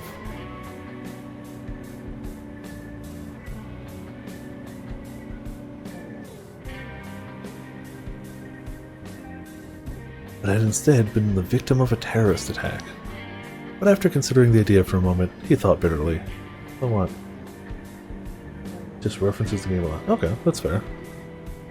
The reasons and the details hardly mattered at this point. What mattered was that Toyama was dead. Minorikawa sat down listlessly and stared up at the sky. The blank swath of blue made him feel all the more worn out. Well, yeah, this one took 10 years and it was popular. Imagine a game that came out before they were popular. Like, that's never gonna get low class. I have no overt interest to try it right now. I'm enjoying this one, but you know, good to know.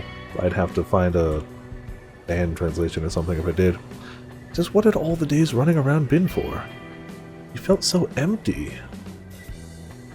So hollowed out by loss. All his motivation had drained away. 1998, dang, alright. He had no idea what he should do next. Hey, Minoru Minorikawa. What should you do? He tried to listen to his inner voice. You've forgotten your passion. You need to get that back. Stand up, right now. You just need to I feel like both of them get the point. I don't know if it matters. A floppy, right? Damn, alright.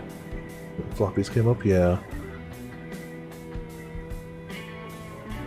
I'm leaning A, but honestly, it doesn't really, I don't think it matters in this case.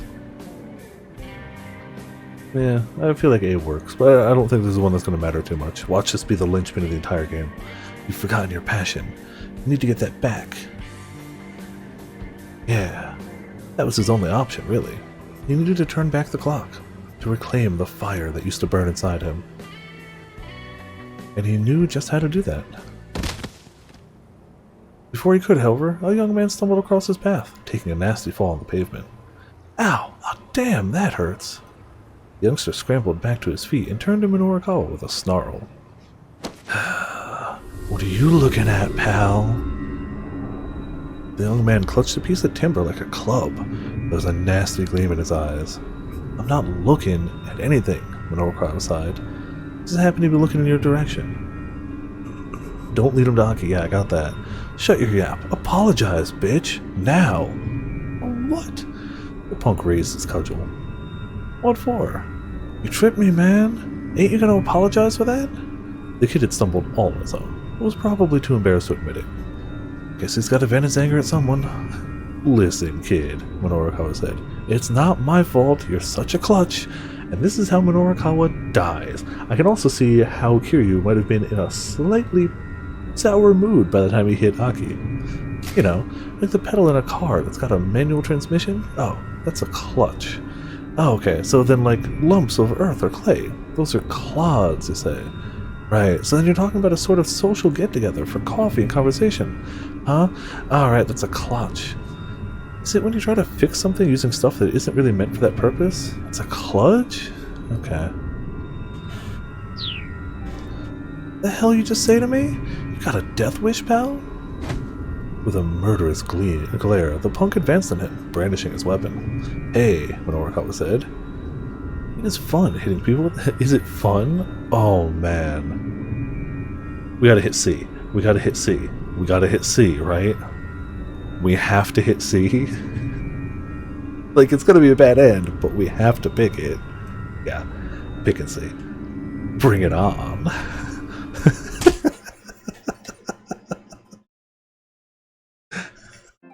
Especially when it ends up with Minorikawa getting slapped. The punk swung his wooden club without a moment's hesitation. It struck Minorikawa in the shoulder, knocking him off balance. Whoa, okay, don't really bring it on. Nah, man, it's too late for takebacks. There's some good shots there. The same humor in this and Danganronpa. Yeah, you can definitely see a lot of like overlapping style. Humor, yeah. With a nasty little grin, the young fellow swung again, and again, catching Minorikawa in the arm inside. Yeah, if he can kill Aki, he can kill Minorikawa. Only when the journalist was curled up in a battered ball on the ground did the kid finally let up.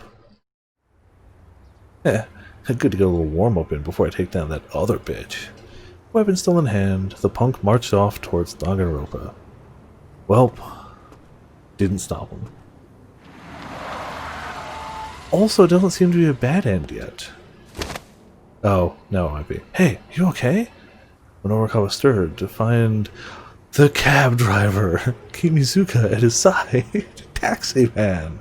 Once again, the man had impeccable timing. Do you need a ride somewhere, maybe, sir? The driver asked, keeping his tone polite. Yeah, I do. To the hospital. Okay, so bad end, but... Nah, definitely a bad end. Just a little extra scene.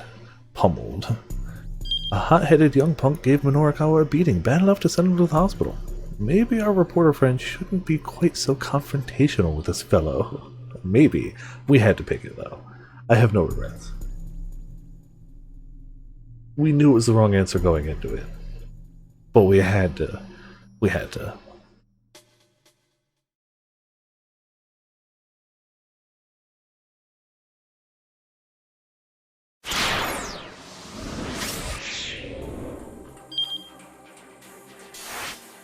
So we gotta do either of the other answers, probably the middle one. A also is kind of prompting him. So we should hit B. We've seen him get beaten to death once. We don't need a second right now. Alright, alright. I'm sorry. Getting dragged into a street fight was not what he needed right now. It was better to just apologize and be done with it.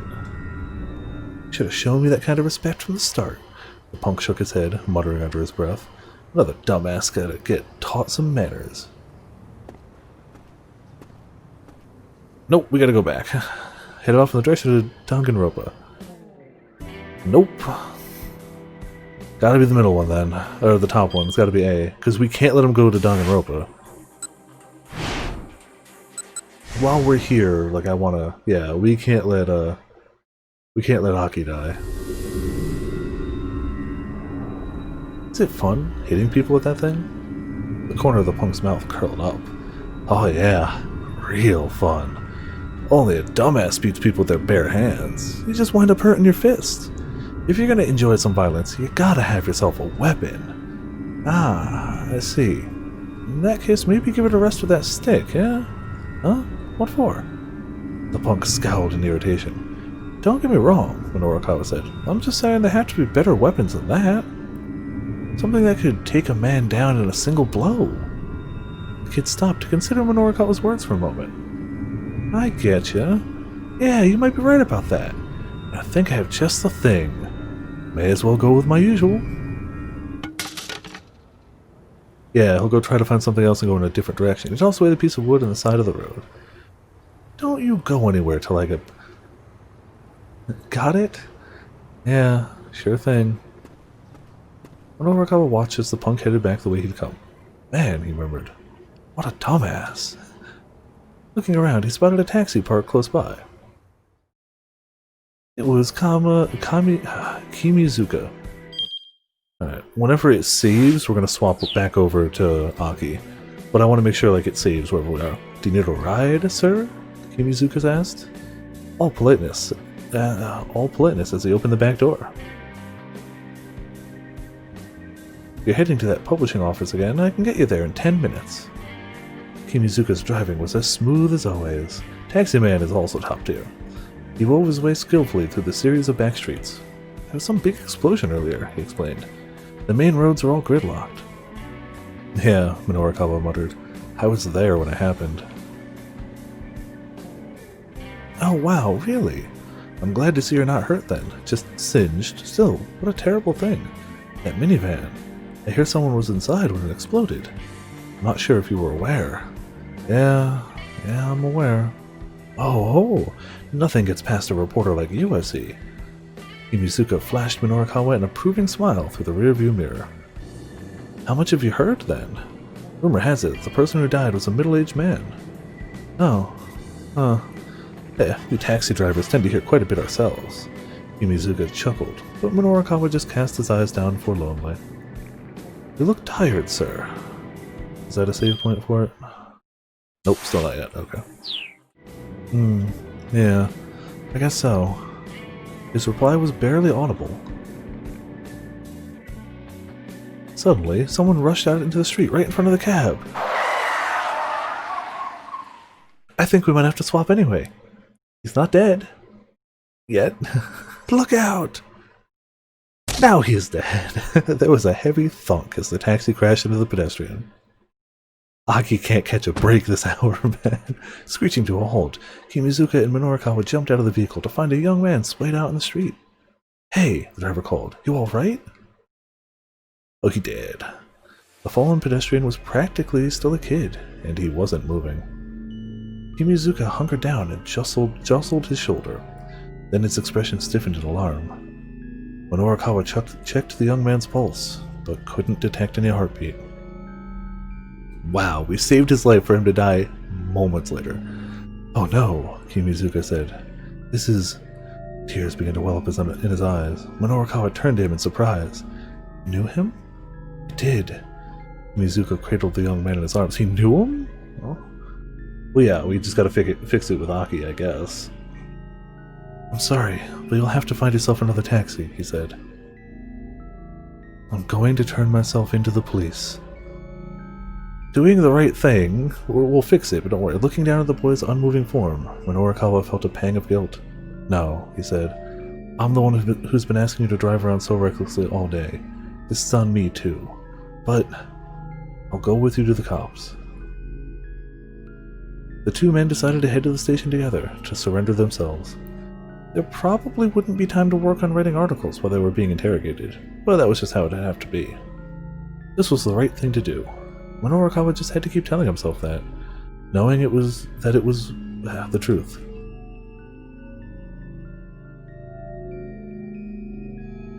Slight bad end, yep, slightly.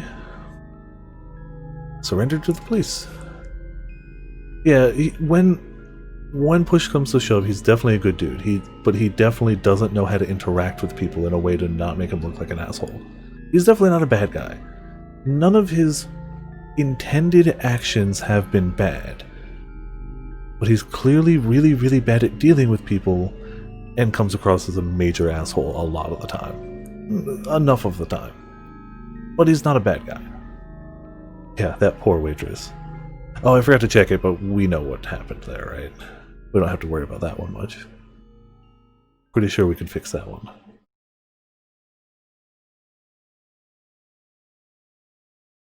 Every now and again we hit a dead end. It's like, yeah, no, I know what I did wrong there. I know that one. Alright, back to my man Aki.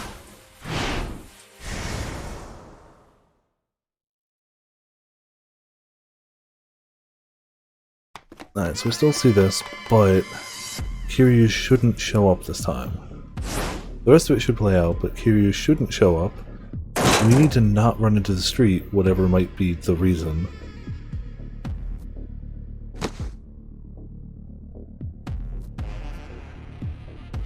Yep, shakedown, all the goodness here.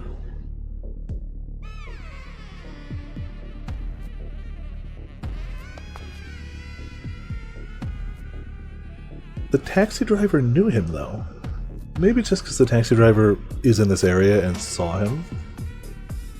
I feel like people in the immediate area kinda know Aki one way or another. So I wonder if it's anything deeper than that, or if it's just like, oh man, he was that guy that was always picking up trash. Like maybe he just spotted him out and around. So I'm curious. Could kind of go either way. Okay, it was pretty close. Thought back to the other gang members we run into earlier. Yeah, we had that one. That guy. Pretty sure he said his name was Kiryu. Back when Aki had been with SOS, he never let a guy that. Yep, got that one. This should be where it's different. Now it seemed like all these young fellows were ready to follow suit, eager to take him down a peg. You're old news, pal. Ain't your business to tell us how to do things. Aki felt a confusing flood of anger and sadness that he couldn't quite control. I'm not messing around here, you guys. He grabbed the nearest punk by the collar and hefted him up in the air. Then someone shouted from behind him, "Hey, what are you doing?" Aki put the guy down and turned around to see Susumu standing there. Mind telling me just what's going on here, Aki? Susumu flashed his underlings a sharp glare. They immediately took to their heels. Aki wasn't about to just let... Okay, so we don't go after them. Talk to Susumu. Oh, dropping a bunch of frames again. Cool. I love it so much. Internet, you gonna stabilize any? I mean, besides the fact that we know that chasing after them will get us killed, I think I probably would have picked it B anyway, but we're really going to pick it now. Just what the hell is going on with SOS? Aki needed to talk to Susumu. Excuse me. I asked what was going on here. There was a threatening tone in Susumu's voice. That's what I want to know. What the hell happened to SOS, man? Susumu's face twisted with displeasure. You're an outsider now. That's none of your business. I don't give a damn if it's my business or not. When I left you in charge of SOS, You shut your damn mouth, Susumu roared. Yeah, that's right, you left me in charge. So don't you dare give me any lip now about how I run things. His sudden ferocity left Aki at a loss for words. You're not the one busting your ass out here, I am! Susumu stalked towards Aki, his face red with emotion. I've had to work so hard to keep things going with you gone. Do you have any idea what it's been like? Do you know what I've had to put myself through to keep SOS together? There's nothing Aki could say to that. He just kept his mouth shut and let Susumu talk. You were gone. Thought maybe I could do things like you did. All at once, Susumu seemed to deflate a little. He hung his head, hiding his face. And if I couldn't be like you, then... Hey man, I get it. I'm sorry. But Susumu kept his face averted. Please, he muttered. Stay out of our business. Stop shaking down Ren. Okay. When he turned on his heel, then he turned on his heel and headed off without looking back. Aki watched him leave, feeling a painful sting. Not the happiest of outcomes, but not killed by a taxi. Priorities. Aki, Hitomi asked after Susumu was gone, are you sure you're okay leaving things like this? Aki shrugged heavily. Susumu said he's doing what he can. Not my place to butt in. He turned his back on Hitomi. He still needed a moment. Aki, you're being unreasonable. About what? He felt like he'd been wounded to his very core, and he wasn't sure what to do about it. You want to help people who are in trouble, right? Hitomi asked quietly. Yeah, I guess. Aki's voice was glum. Well, I'm in a whole lot of trouble right now. Yeah, I know that. No, Aki, you don't. Hitomi's tone was clipped and firm. Please, go to your sister. What are you talking about? It doesn't matter now. Yes, it does. Hitomi's shout stopped him in his tracks. Aki, right now, the thing I'm having the most trouble with is that you won't go to the hospital. Don't you get it? How can I possibly be happy?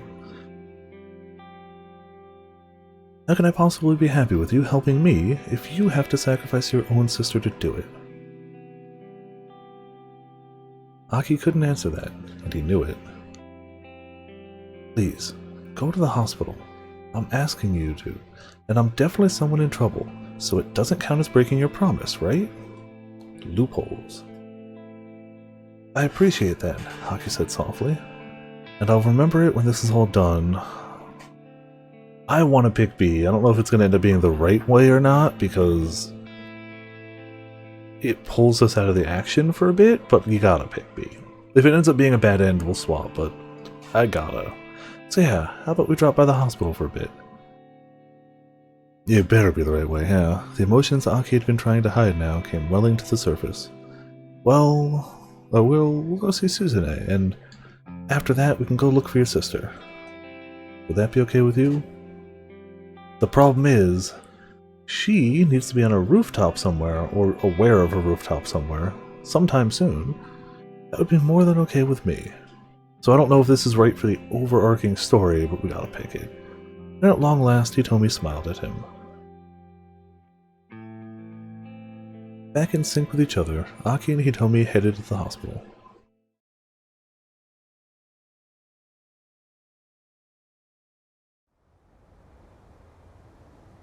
That's true. When he got hit, he was alone, which is weird. Oh, when he got hit, he was alone because he bolted off to chase after the punks. Presumably, Hitomi was like, the hell, and didn't catch up or something? I don't know. But you're right, he was alone. Shibuya Central Hospital is one of the foremost general hospitals in Japan, outfitted with top-notch medical facilities and staffed by highly skilled personnel. Individuals like Suzune with rare blood types were sent into the hospital from far and wide because of its cutting-edge hematology center, the hospital division that deals with blood. Its goal is to provide high-end care to patients with blood disorders, including blood screening, treatments, transfusions, the management and supply of blood products, and other related services. Nah, it's all good. I mean, there's so many layers and decisions and little details in this, who the hell even knows at this rate? Aki asked Hitomi to stay in the waiting area while he headed on into the hospital proper. From the visitor's entrance, he passed by the nurse's station. Then he entered the cardiovascular medical section and walked along a row of examination rooms. The cardiovascular system includes the heart as well as the various blood vessels that circulate blood throughout the body. Cardiovascular medicine deals with heart and blood issues such as angina, heart attacks, heart failure, irregular pulse, and the like. He walked by the first room as quietly as possible, catching sight of a mother and daughter sitting together. This is like the third time they've called attention to an unknown mother and daughter in the background. Suspiciously often. Maybe they just caught in the explosion and now they're in the hospital, but they're in the heart wing of the hospital, not the emergency care wing, and they're chilling in chairs, not stretchers or anything. It's suspicious for something to be brought up that often. Maybe it's nothing. I think it's suspicious. The mother was crying softly. It could also just be that mothers and children near traumatic events are sad. Maybe that's it. Takuya. Oh, Takuya, he's only 15, she murmured under her breath. The name Takuya didn't ring a bell. It was the only 15 that got a reaction out of Aki. Daughter's alpha head. Only 15. He couldn't imagine anything good coming after that. To be cruelly taken away when one was still so young. Aki could feel the woman's pain as deeply as if it were his own. It could be another mother and child, too. When he reached Suzune's room, Dr. Saike, the attending physician, explained her condition. The doctor did his best to keep his explanation simple, but Aki was too worked up to process much of what he said. He did manage to wrap his head around a few things. At around 10 o'clock that morning, the exact time things started to go wrong everywhere, you know, the Wesker, Suzune had a seizure. For a while, it had been touch and go, but finally her condition had stabilized. However, since she hadn't regained consciousness yet, she wasn't allowed any visitors. That was the gist as far as Aki could tell. Oh, it's fine. What's your father doing today? He still hasn't come by, Dr. Saike said. Aki wasn't sure what to tell him. It was certainly odd. There was no way his father wouldn't have rushed right to the hospital if he'd heard Suzune had taken a turn for the worse. I'll give you a call once she's woken up. For now, you can head on home for the day. Okay, so the call happened. His phone's only been off for like an hour or two. If the seizure happened at 10, and she hasn't woken up, so nobody can actually go there. There's an issue with time now, because he's had his phone on. He turned his phone off when they were in the storage room, which was 2 hours ago, let's say, long after 10 a.m. And his dad was at the store earlier, also after 10 a.m. So the timing of what he says and the timing of the call that he got, voicemail, don't quite sync. We'll see, I guess. So we had head all this way to be told, you can't do anything, go home. Alright. Please keep a close eye on her, Doctor. Somberly, Aki went to find Hitomi in the waiting room. But she wasn't there. Outpatient reception had closed for the day, leaving the hospital quiet as his footsteps echoed softly in the corridors. Then, as he walked along, a peculiar sound drew his attention. It had come from over by the base of a nearby stairwell. Aki took a peek around the corner. Oh, I like this. Mind you, Potions might not, because Potions definitely doesn't still trust her. But assuming she told the truth and he's not to be trusted, I like this far more than because the last we saw of Canada, Stanley recognized her while she was unconscious after saving Hitomi by tackling her away from the explosion. And Stanley's like, no, I'm going to bring her to the hospital alone. You go do your job. I'm bringing her to the hospital solo. I got questions for that pedestrian, which Kano had no idea. So that was super suspicious. The sight that greeted him nearly made him gasp aloud. In the dim light up ahead, he saw Canada, and she had some white guy pressed against the wall, a knife to his throat. I feel like this is one way or another going to tell us whether she's good or bad, right? Aki quickly yanked his head back out of view. Could it be? Was this the man Canada said she was after? Aki had to resist the urge to go charging out there. Some amateur heading in half-cocked might well be more of a liability to Canada than any sort of help. He heard her mutter something to the man in English. We know nothing about Alphared's background, nationality, sex, age. Aki could just barely make out the words, but since it was all in English, he had no idea what they meant. Okay. Fair enough.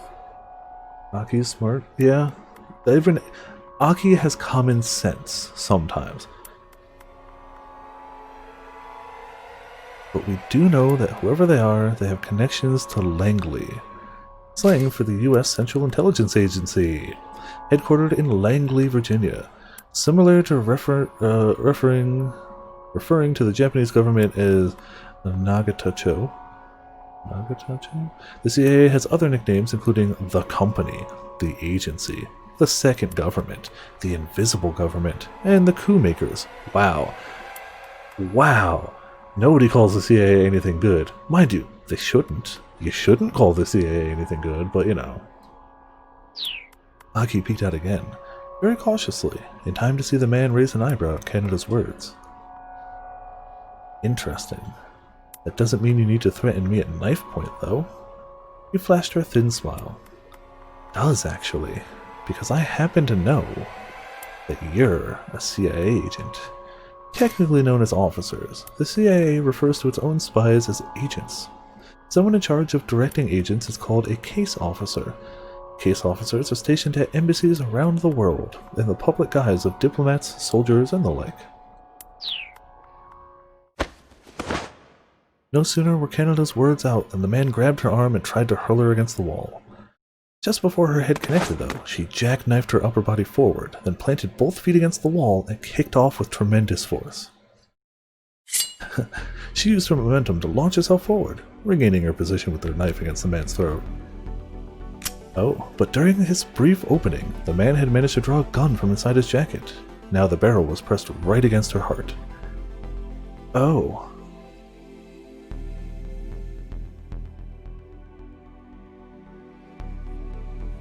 Aki swallowed the lump in his throat. How about we call a truce? Canada said softly. She withdrew her knife.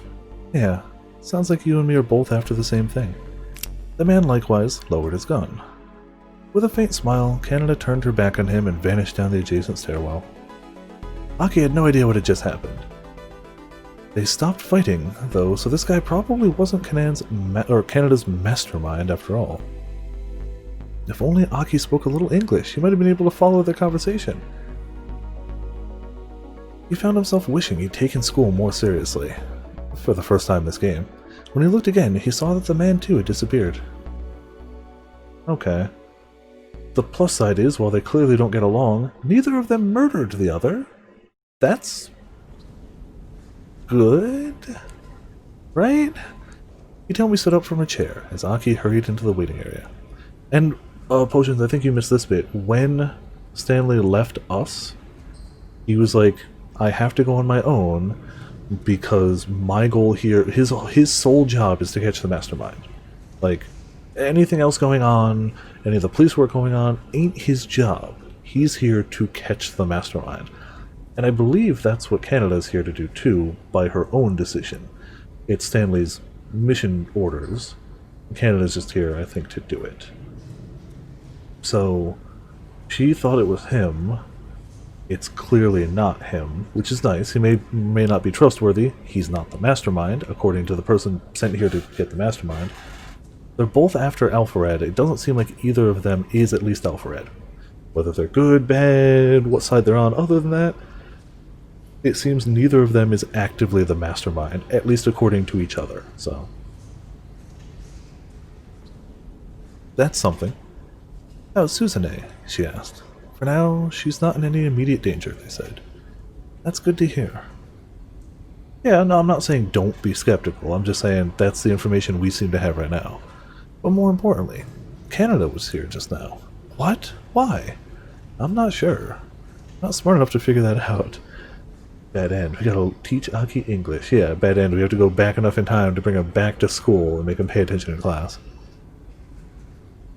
Aki slumped his shoulders. What? Not quite sure what you mean. Exactly. I couldn't understand anything she was saying. Hell, he couldn't even figure out how to get through to Hitomi. May I have a moment? A voice spoke unexpectedly from behind Aki.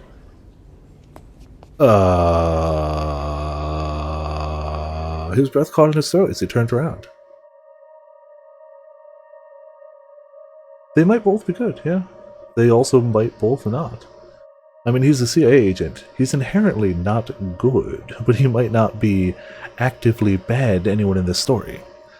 Other than Alfred. Standing there was the man Canada had been struggling with. What's up? Aki asked. He tried to sound as nonchalant as possible, but the man wasn't looking at Aki. You're Hitomi Osawa, is that right? Ah, yes? Hey, Aki snapped, keep your distance. He stepped protectively in front of Hitomi. This guy, he's not what he looks like. Oh no, he looks like a CIA agent, actually. He looks like an American agent overseas. It's probably exactly what he looks like. Oh, but he doesn't know that. He couldn't hear anything they were saying about the CIA or whatever. We know that, but like whatever. Aki clenched his fist and adopted a defensive posture. Huh? Hitomi seemed panicked. Aki said, this might be the person Canada was warning us about. I don't know who he is, but he's not our friend. I don't want to drop the name. I'm thinking B. I think dropping the name is a bad call. Very bad call. Definitely leaning B, yeah. Yeah, that's also true. Well, both are true, actually. He is the person Canada warned us about, but he's also, like, both work. B just doesn't name drop. I don't know who he is, but he's not our friend.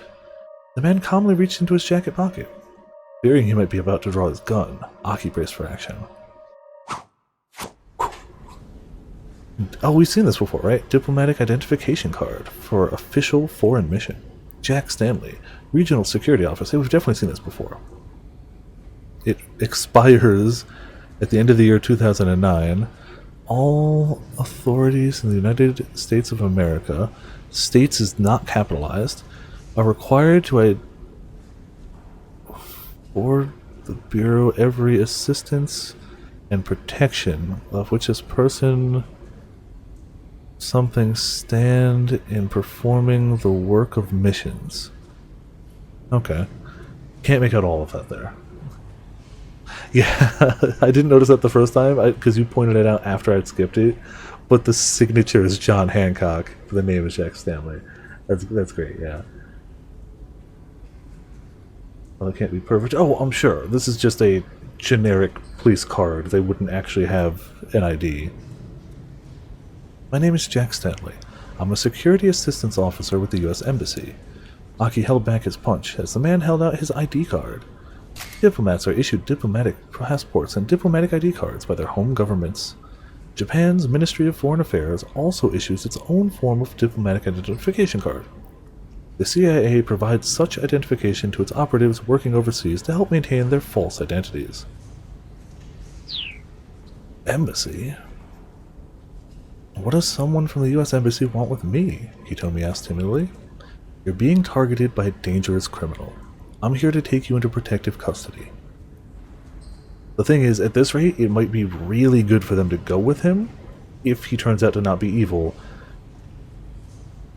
His job is to get the mastermind, but he knows that Hitomi's blood can help the whole thing going on. Yeah, that's assuming a lot of things. That's assuming he does want to help. Whether he's evil or not, he might just go, my priority is mastermind. This is going to have to wait, even though it might doom all of Shibuya. There's a lot of ifs, but we'll see.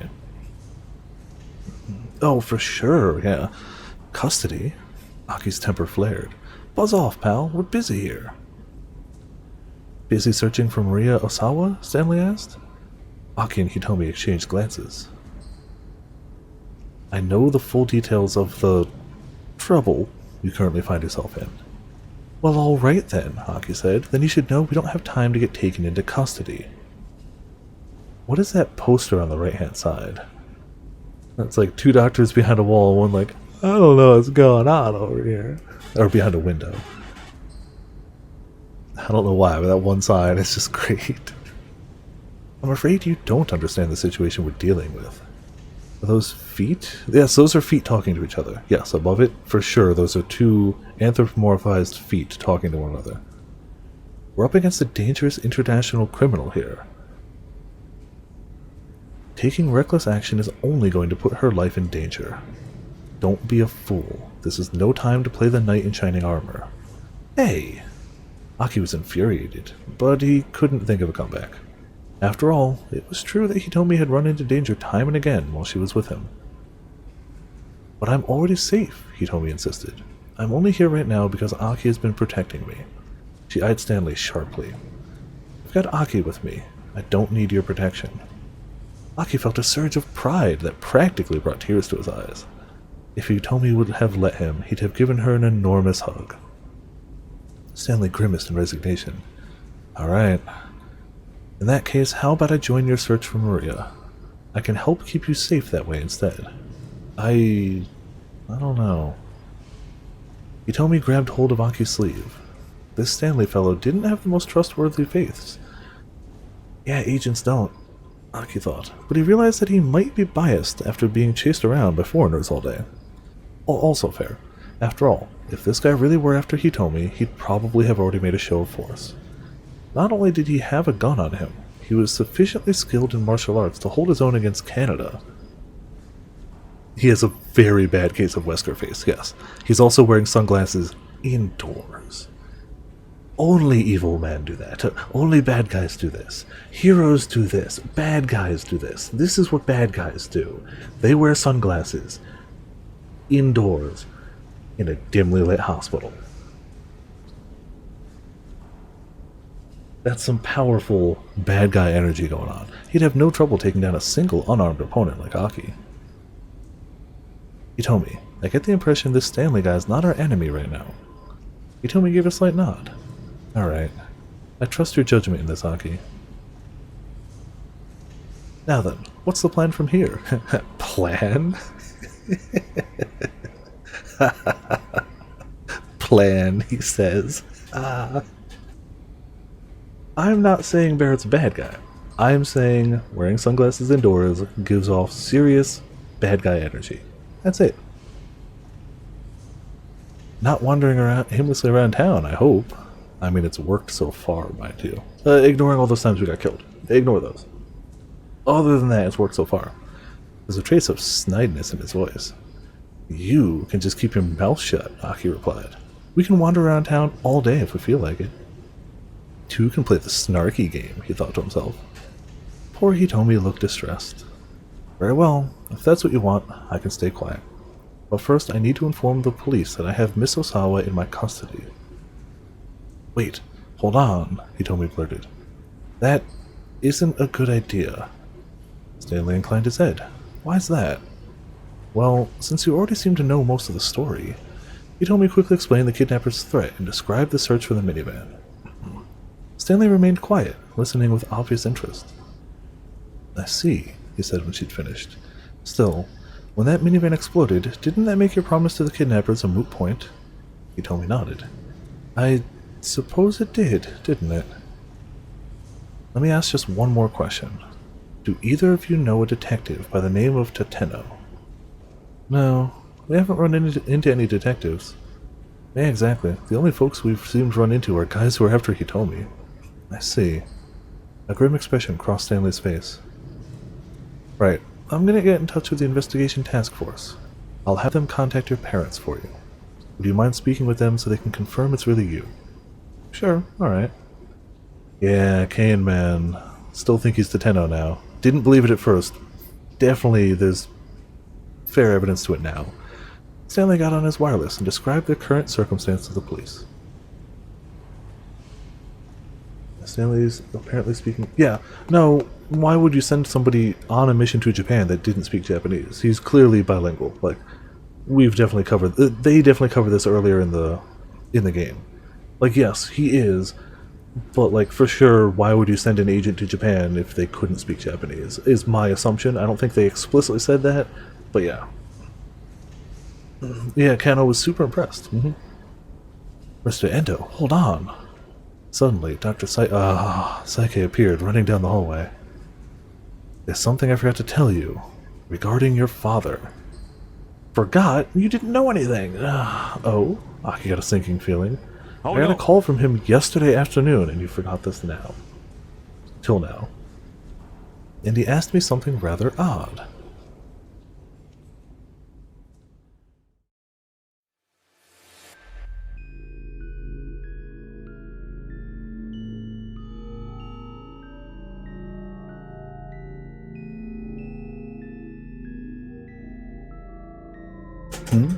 Preparations for a transplant? I'm sorry, I'm not entirely sure I understand what you're asking. Psyche clutched the receiver. Daisuke Endo's brooding tone was more than a little disturbing. Oh no, it's alright, Endo said. This is all just difficult to talk about, Doctor.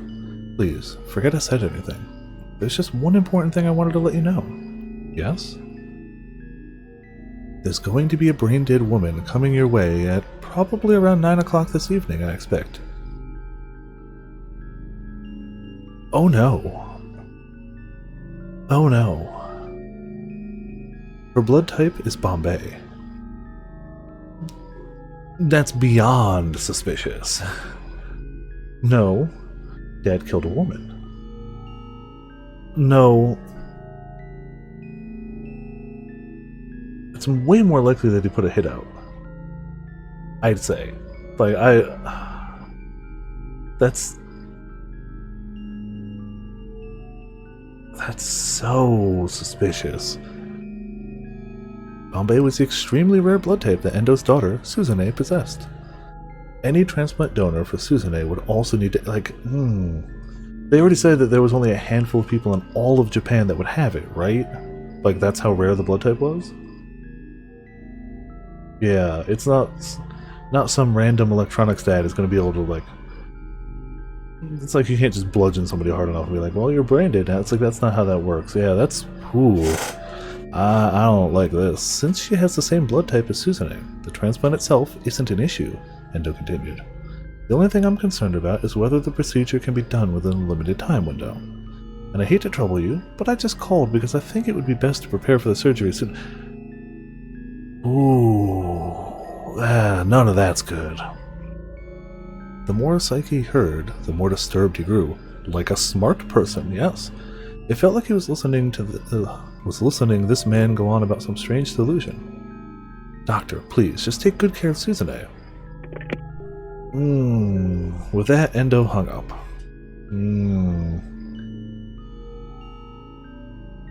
I mean, I don't know, man. We, the video game players that know things go wrong in video games, but like, if you get a call like that, I feel like that's not everything. You just go, that person is clearly suffering from the stress of the situation and is saying things. I don't know if that's ground... mind you, I don't work in the medical profession. I don't know. I work in customer service retail. I only deal with crazy people. Who's the girl? Is it one of the twins? I don't know. They haven't said their blood types. Neither of the twins has at any point during this game said their blood type. So I don't know. With that, Endo hung up. I think I read that already, but we read it again, damn it. Also, we have 15 minutes left. I mean, that's the most accurate quote we've got so far. Aki kept quiet as he listened to Dr. Psyche tell the story. Of course, that was yesterday, and I still haven't heard anything about a brain-dead girl turning up. It's not 9 p.m. Stop time, ban time, yeah. After all, only God would know when somebody would wind up in a state of brain death. But still, there was just something very strange about what your father said. It was as if he was certain that somebody was going to wind up brain dead, or... Just stop right there, Aki exclaimed. Stanley and Hitomi turned in surprise. They were still in the middle of their wireless call to the police. Don't get me wrong, the doctor said hastily. I'm not trying to imply that your father would hurt anyone. What I'm worried about is your father's mental state. See, exactly. He doesn't think he's actually going to do it. He's just like...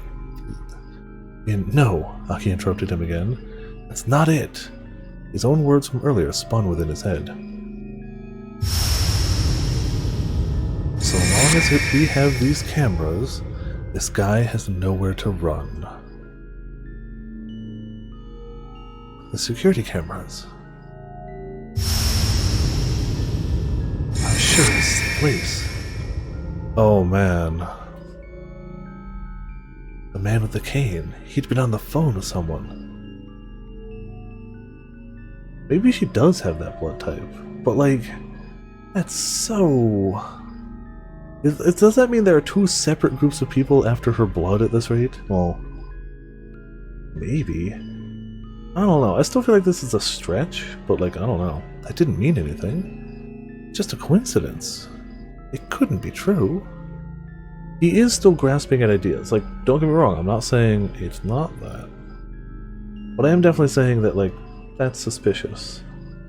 Bulge your brain equals brain dead. Well, it's still specific. Brain death and death are different. Brain death is... your body is alive, but you're never going to regain consciousness. Which is very different than shot to the head is now dead. There's a distinct, very important difference in the terms of keeping body parts fresh. In this case, in the sense of the game, he could easily be doing that, yeah. I'm not saying it can't be that. I'm not totally convinced yet. Most vegetable you can... yes, exactly. But like, just shooting someone in the head is way more likely to kill them than brain death.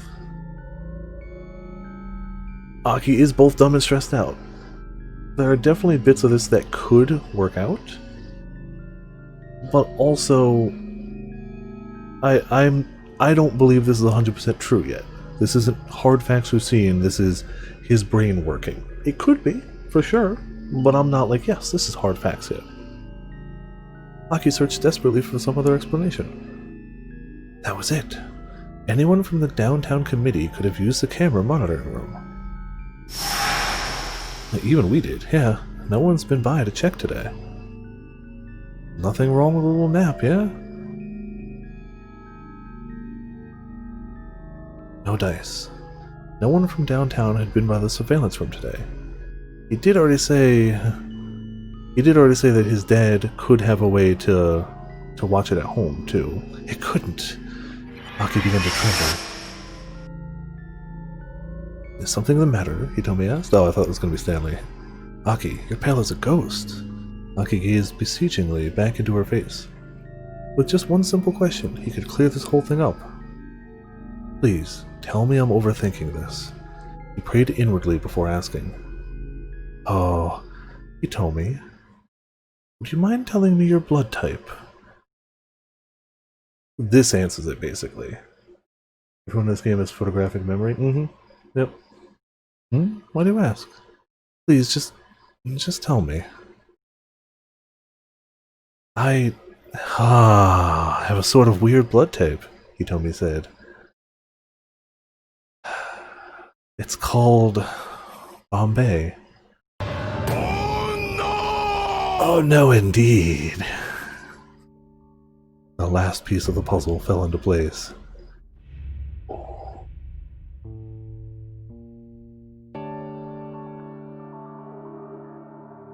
There was no longer any room for doubt.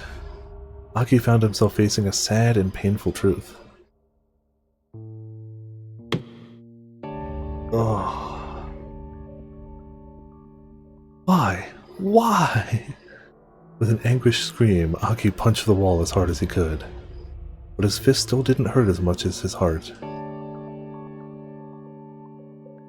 Oh man. Dad. Why? How did he find out?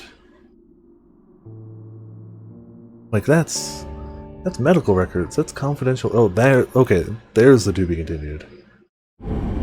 Yeah. Dad must be in on something. Yeah, because you don't just be like, they've got this type of blood type. He's an electronics store worker. Like, he's in on some info. The question. We've got 10 minutes left. Do we leave right there, or do we try and do 10 minutes of somebody else's thing, knowing that who knows how that'll go? You can just look up blood types on the internet. Well, types, but not who's got them. Something funny? Probably nothing right now. 10 minutes of Kano? We normally save Kano for later, but we can give it a shot. 10 minutes is long enough that I'm like, yeah, we'll get to some point. That just seemed a really good cliffhanger to end on, but like, this works too. Arriving back at the Shibuya precinct, Kano hurried to the interrogation room. With the investigation currently on hold, he knew that taking any official action would be tricky. If he was going to break through this stalemate, he was going to need Teteno's help. The abduction, the ransom, the attaché case relay. Okay, so, if Cane Man is Teteno, if Teteno was hired to kill Hitomi, brain death Hitomi, for her heart, now I don't think it's Teteno, oddly enough. Now I don't think Cane Man is Teteno. Like, what would be his reasoning for doing that? It doesn't add up, so... Teteno clearly had contact with Alcarwan and clearly let him go. That was witnessed, we know that. Connected to Aki's dad because of the book. Which adds more strings to that. We don't know for sure it's Aki's dad, but always tinkering with electronics, taking things apart, putting them back together, it makes sense. Wasn't explicitly stated, but it makes sense, yeah. So he's probably not Teteno. Which definitely raises the question of, where is Teteno? Why did he let Alcar-1 go? Where is he still, like, what has he been doing? Because that definitely raises a lot of questions about that. Could be anyone or anywhere, yeah, we don't know. Maria's release, and then to Tanaka's death. Maybe Teteno would be able to figure out how all these elements were related. But first, Kano needed to check something for himself, and Canada said that the mastermind is somebody related to the CIA. Why is Teteno? That doesn't necessarily mean it needs to be somebody in the CIA. Maybe Teteno's the mastermind, like, theoretically, maybe Teteno's the mastermind, but like has had direct contact with the CIA, works with them, but isn't CIA.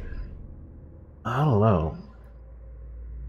Because otherwise, it's got to have a broader definition. Otherwise, with the CIA really just means Stanley. Like, that's it. That's the only person in this game other than just an unnamed figure at the end of it. Teteno has gotten exponentially more suspicious now that I'm pretty convinced Cane Man's not Teteno. Gotten drastically more suspicious. You know him, yeah.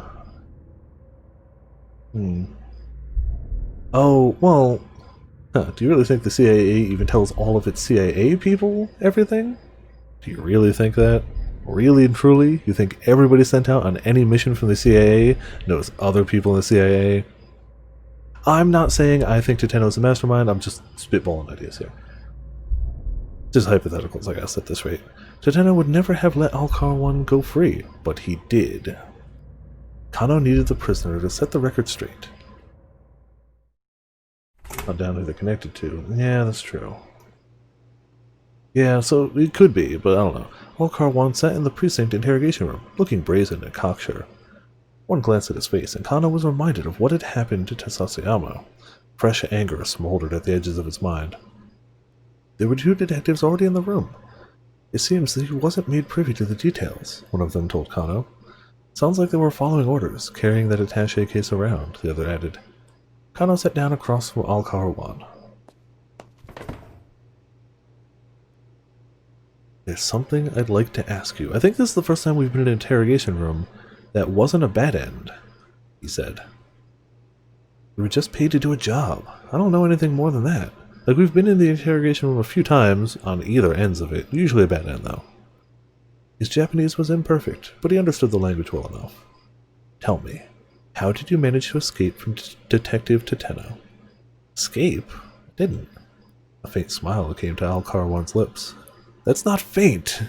He let me go free. A faint smile came to Viper's lips. Liar! Detective Teteno would never do that. Kano slammed the desk with his fist. I didn't have handcuffs on, did I? He took them off for me. Faint and subtle. This had to be a lie. It's not like there weren't other ways to remove a pair of handcuffs.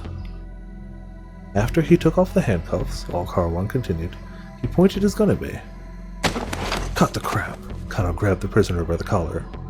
But all Car-1 went on unperturbed.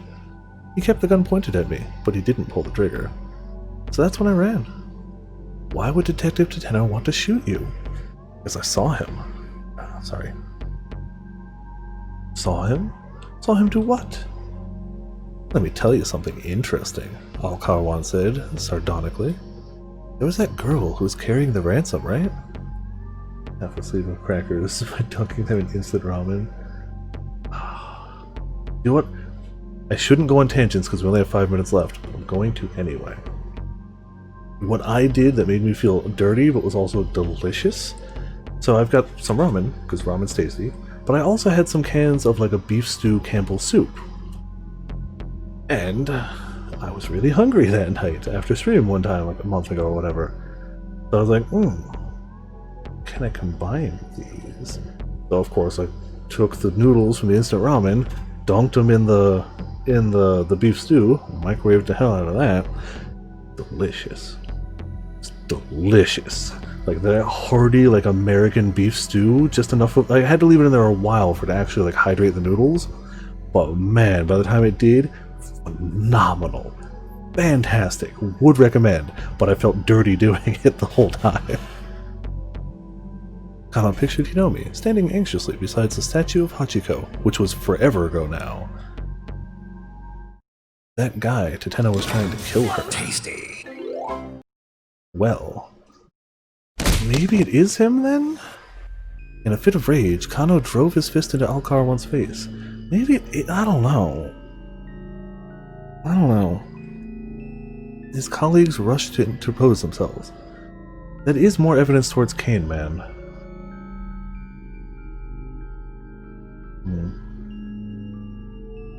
If not, then there's two people trying to kill her at this rate. You're good at killing.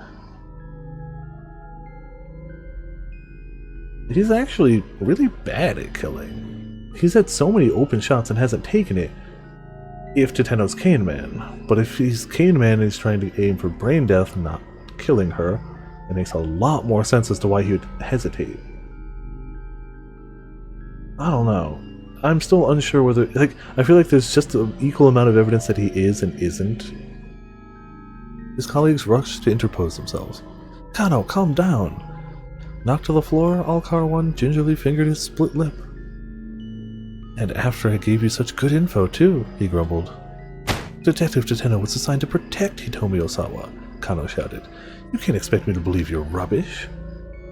Knowed how to... Yeah, true. How would anybody who wasn't an assassin, I guess, yeah. He looked around the table, ready to throw another punch. Or lunged around, but his fellow detectives held him back. Car-1 looked away, indifferently. It's your Detective Tateno you should be arresting, not me. That girl's going to get killed. You need to step in line, pal, Kano bellowed. Kano, his colleague shouted. You're the one who needs to step in line. Go and cool off for a bit.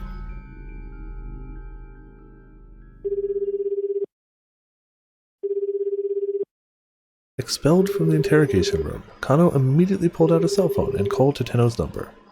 Please pick up. He clutched his phone tight, pleading under his breath. But Tateno didn't answer. If we hit Tama's time, and at that spot his phone rings, because we didn't make it that far yet, right? We hit the keep out about the same time, just a smidge earlier. I bet you we get the way to transport there now, because I bet you we had to hear that here first. I bet you they were like, you had to hear that to know. Kano sat down in a chair in the hallway in a bit of a daze. He found himself holding the present Sasayama had gotten for his wife. I have to do something. I just don't know what I'm supposed to do. His restlessness gnawed at him like a rabid animal. Hey, Kano. He looked up to see Kuze standing beside him, his expression grave. I have an update on... an update on Sasayama, the director began. don't let us end the stream like this, game. Kano swallowed the lump in his throat. It seems the knife went in deep enough to do some organ damage. He's in critical condition. That's not an update. We knew that. That's exactly what we know. I see. Kano bit his lip hard. His handkerchief, red with Sasayama's blood, clung to the wrapping paper of Sasayama's present. Kano peeled it away carefully, so as not to tear the paper beneath. What's that? Asked Kuze. Sasayama had me hold on to this for him. It's a present for his wife. Ah, I see. I'm sorry, Director Kuze, for ignoring your orders. Kano's eyes remained fixed on the gift as he spoke. When you get down to it, none of this would have happened if it weren't for me. Some kind of punishment was surely headed his way for acting alone as he had. He probably wasn't getting out of this one with a simple written apology. When public servants are negligent in their duties or violate regulations, they can be punished with a warning, a formal reprimand, reduction in pay, suspension, or dismissal. In the case of a warning, in addition to the remonstration from a direct supervisor, the individual must also submit a formal letter explaining the relevant details and assuring that it won't happen again. Okuze calmly shook his head. What happened to Sasayama isn't your fault. Don't blame yourself, he said. As far as this case goes, I've been giving quite the runaround myself, given. There was a rare note of vulnerability in Kuze's voice. The higher-ups have barely let any information trickle my way, but they're still ordering me around non-stop. Suspicious. From the start, with a basic kidnapping case? Basic, but from the point of view that we had then. It's a real pain in the ass. Kuze fell silent, ruminating. The quiet lingered between the two men for several moments before he abruptly spoke again. Oh, right. I'd like to get your opinion on something. So, Mamoru Tanaka, who we found in the minivan, you know? What you think? Should we oughta maybe release his name to the media? Kuze had slipped into his childish register. He was clearly exhausted.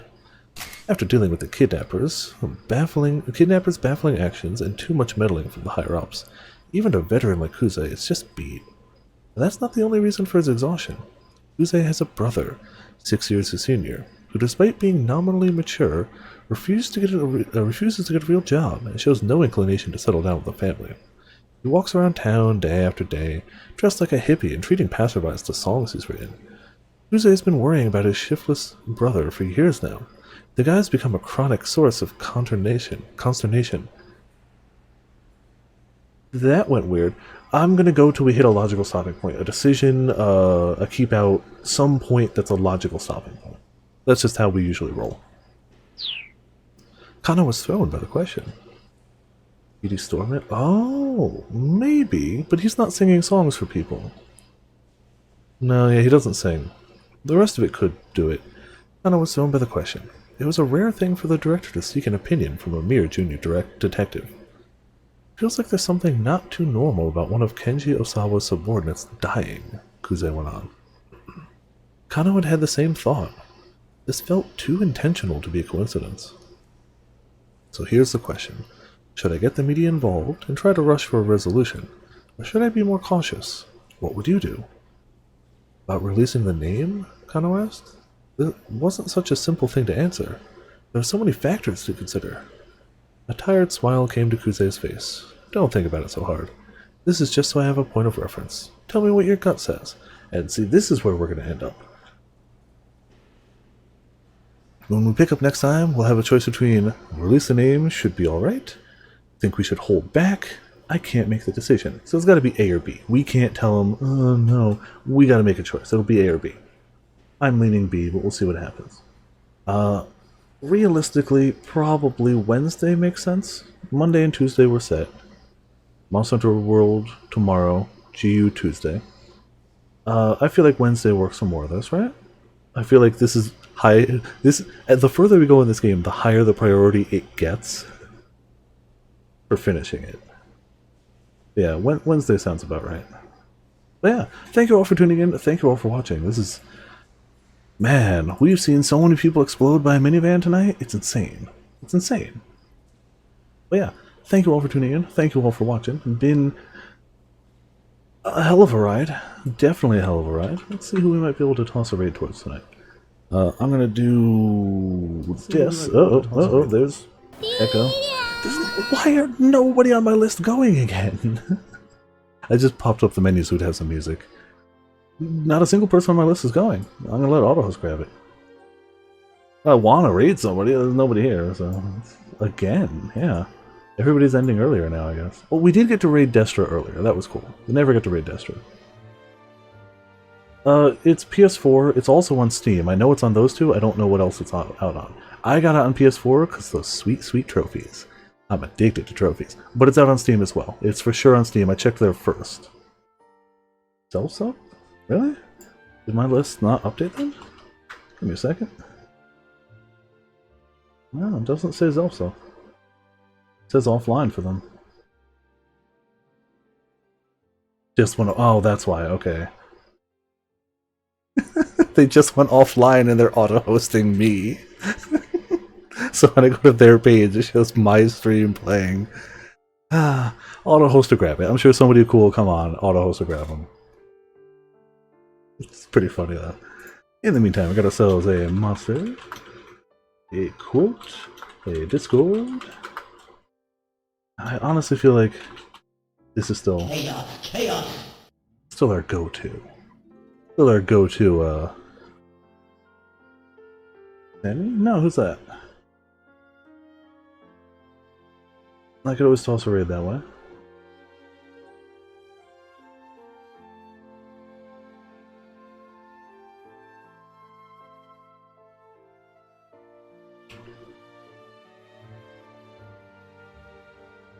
Is that the full name?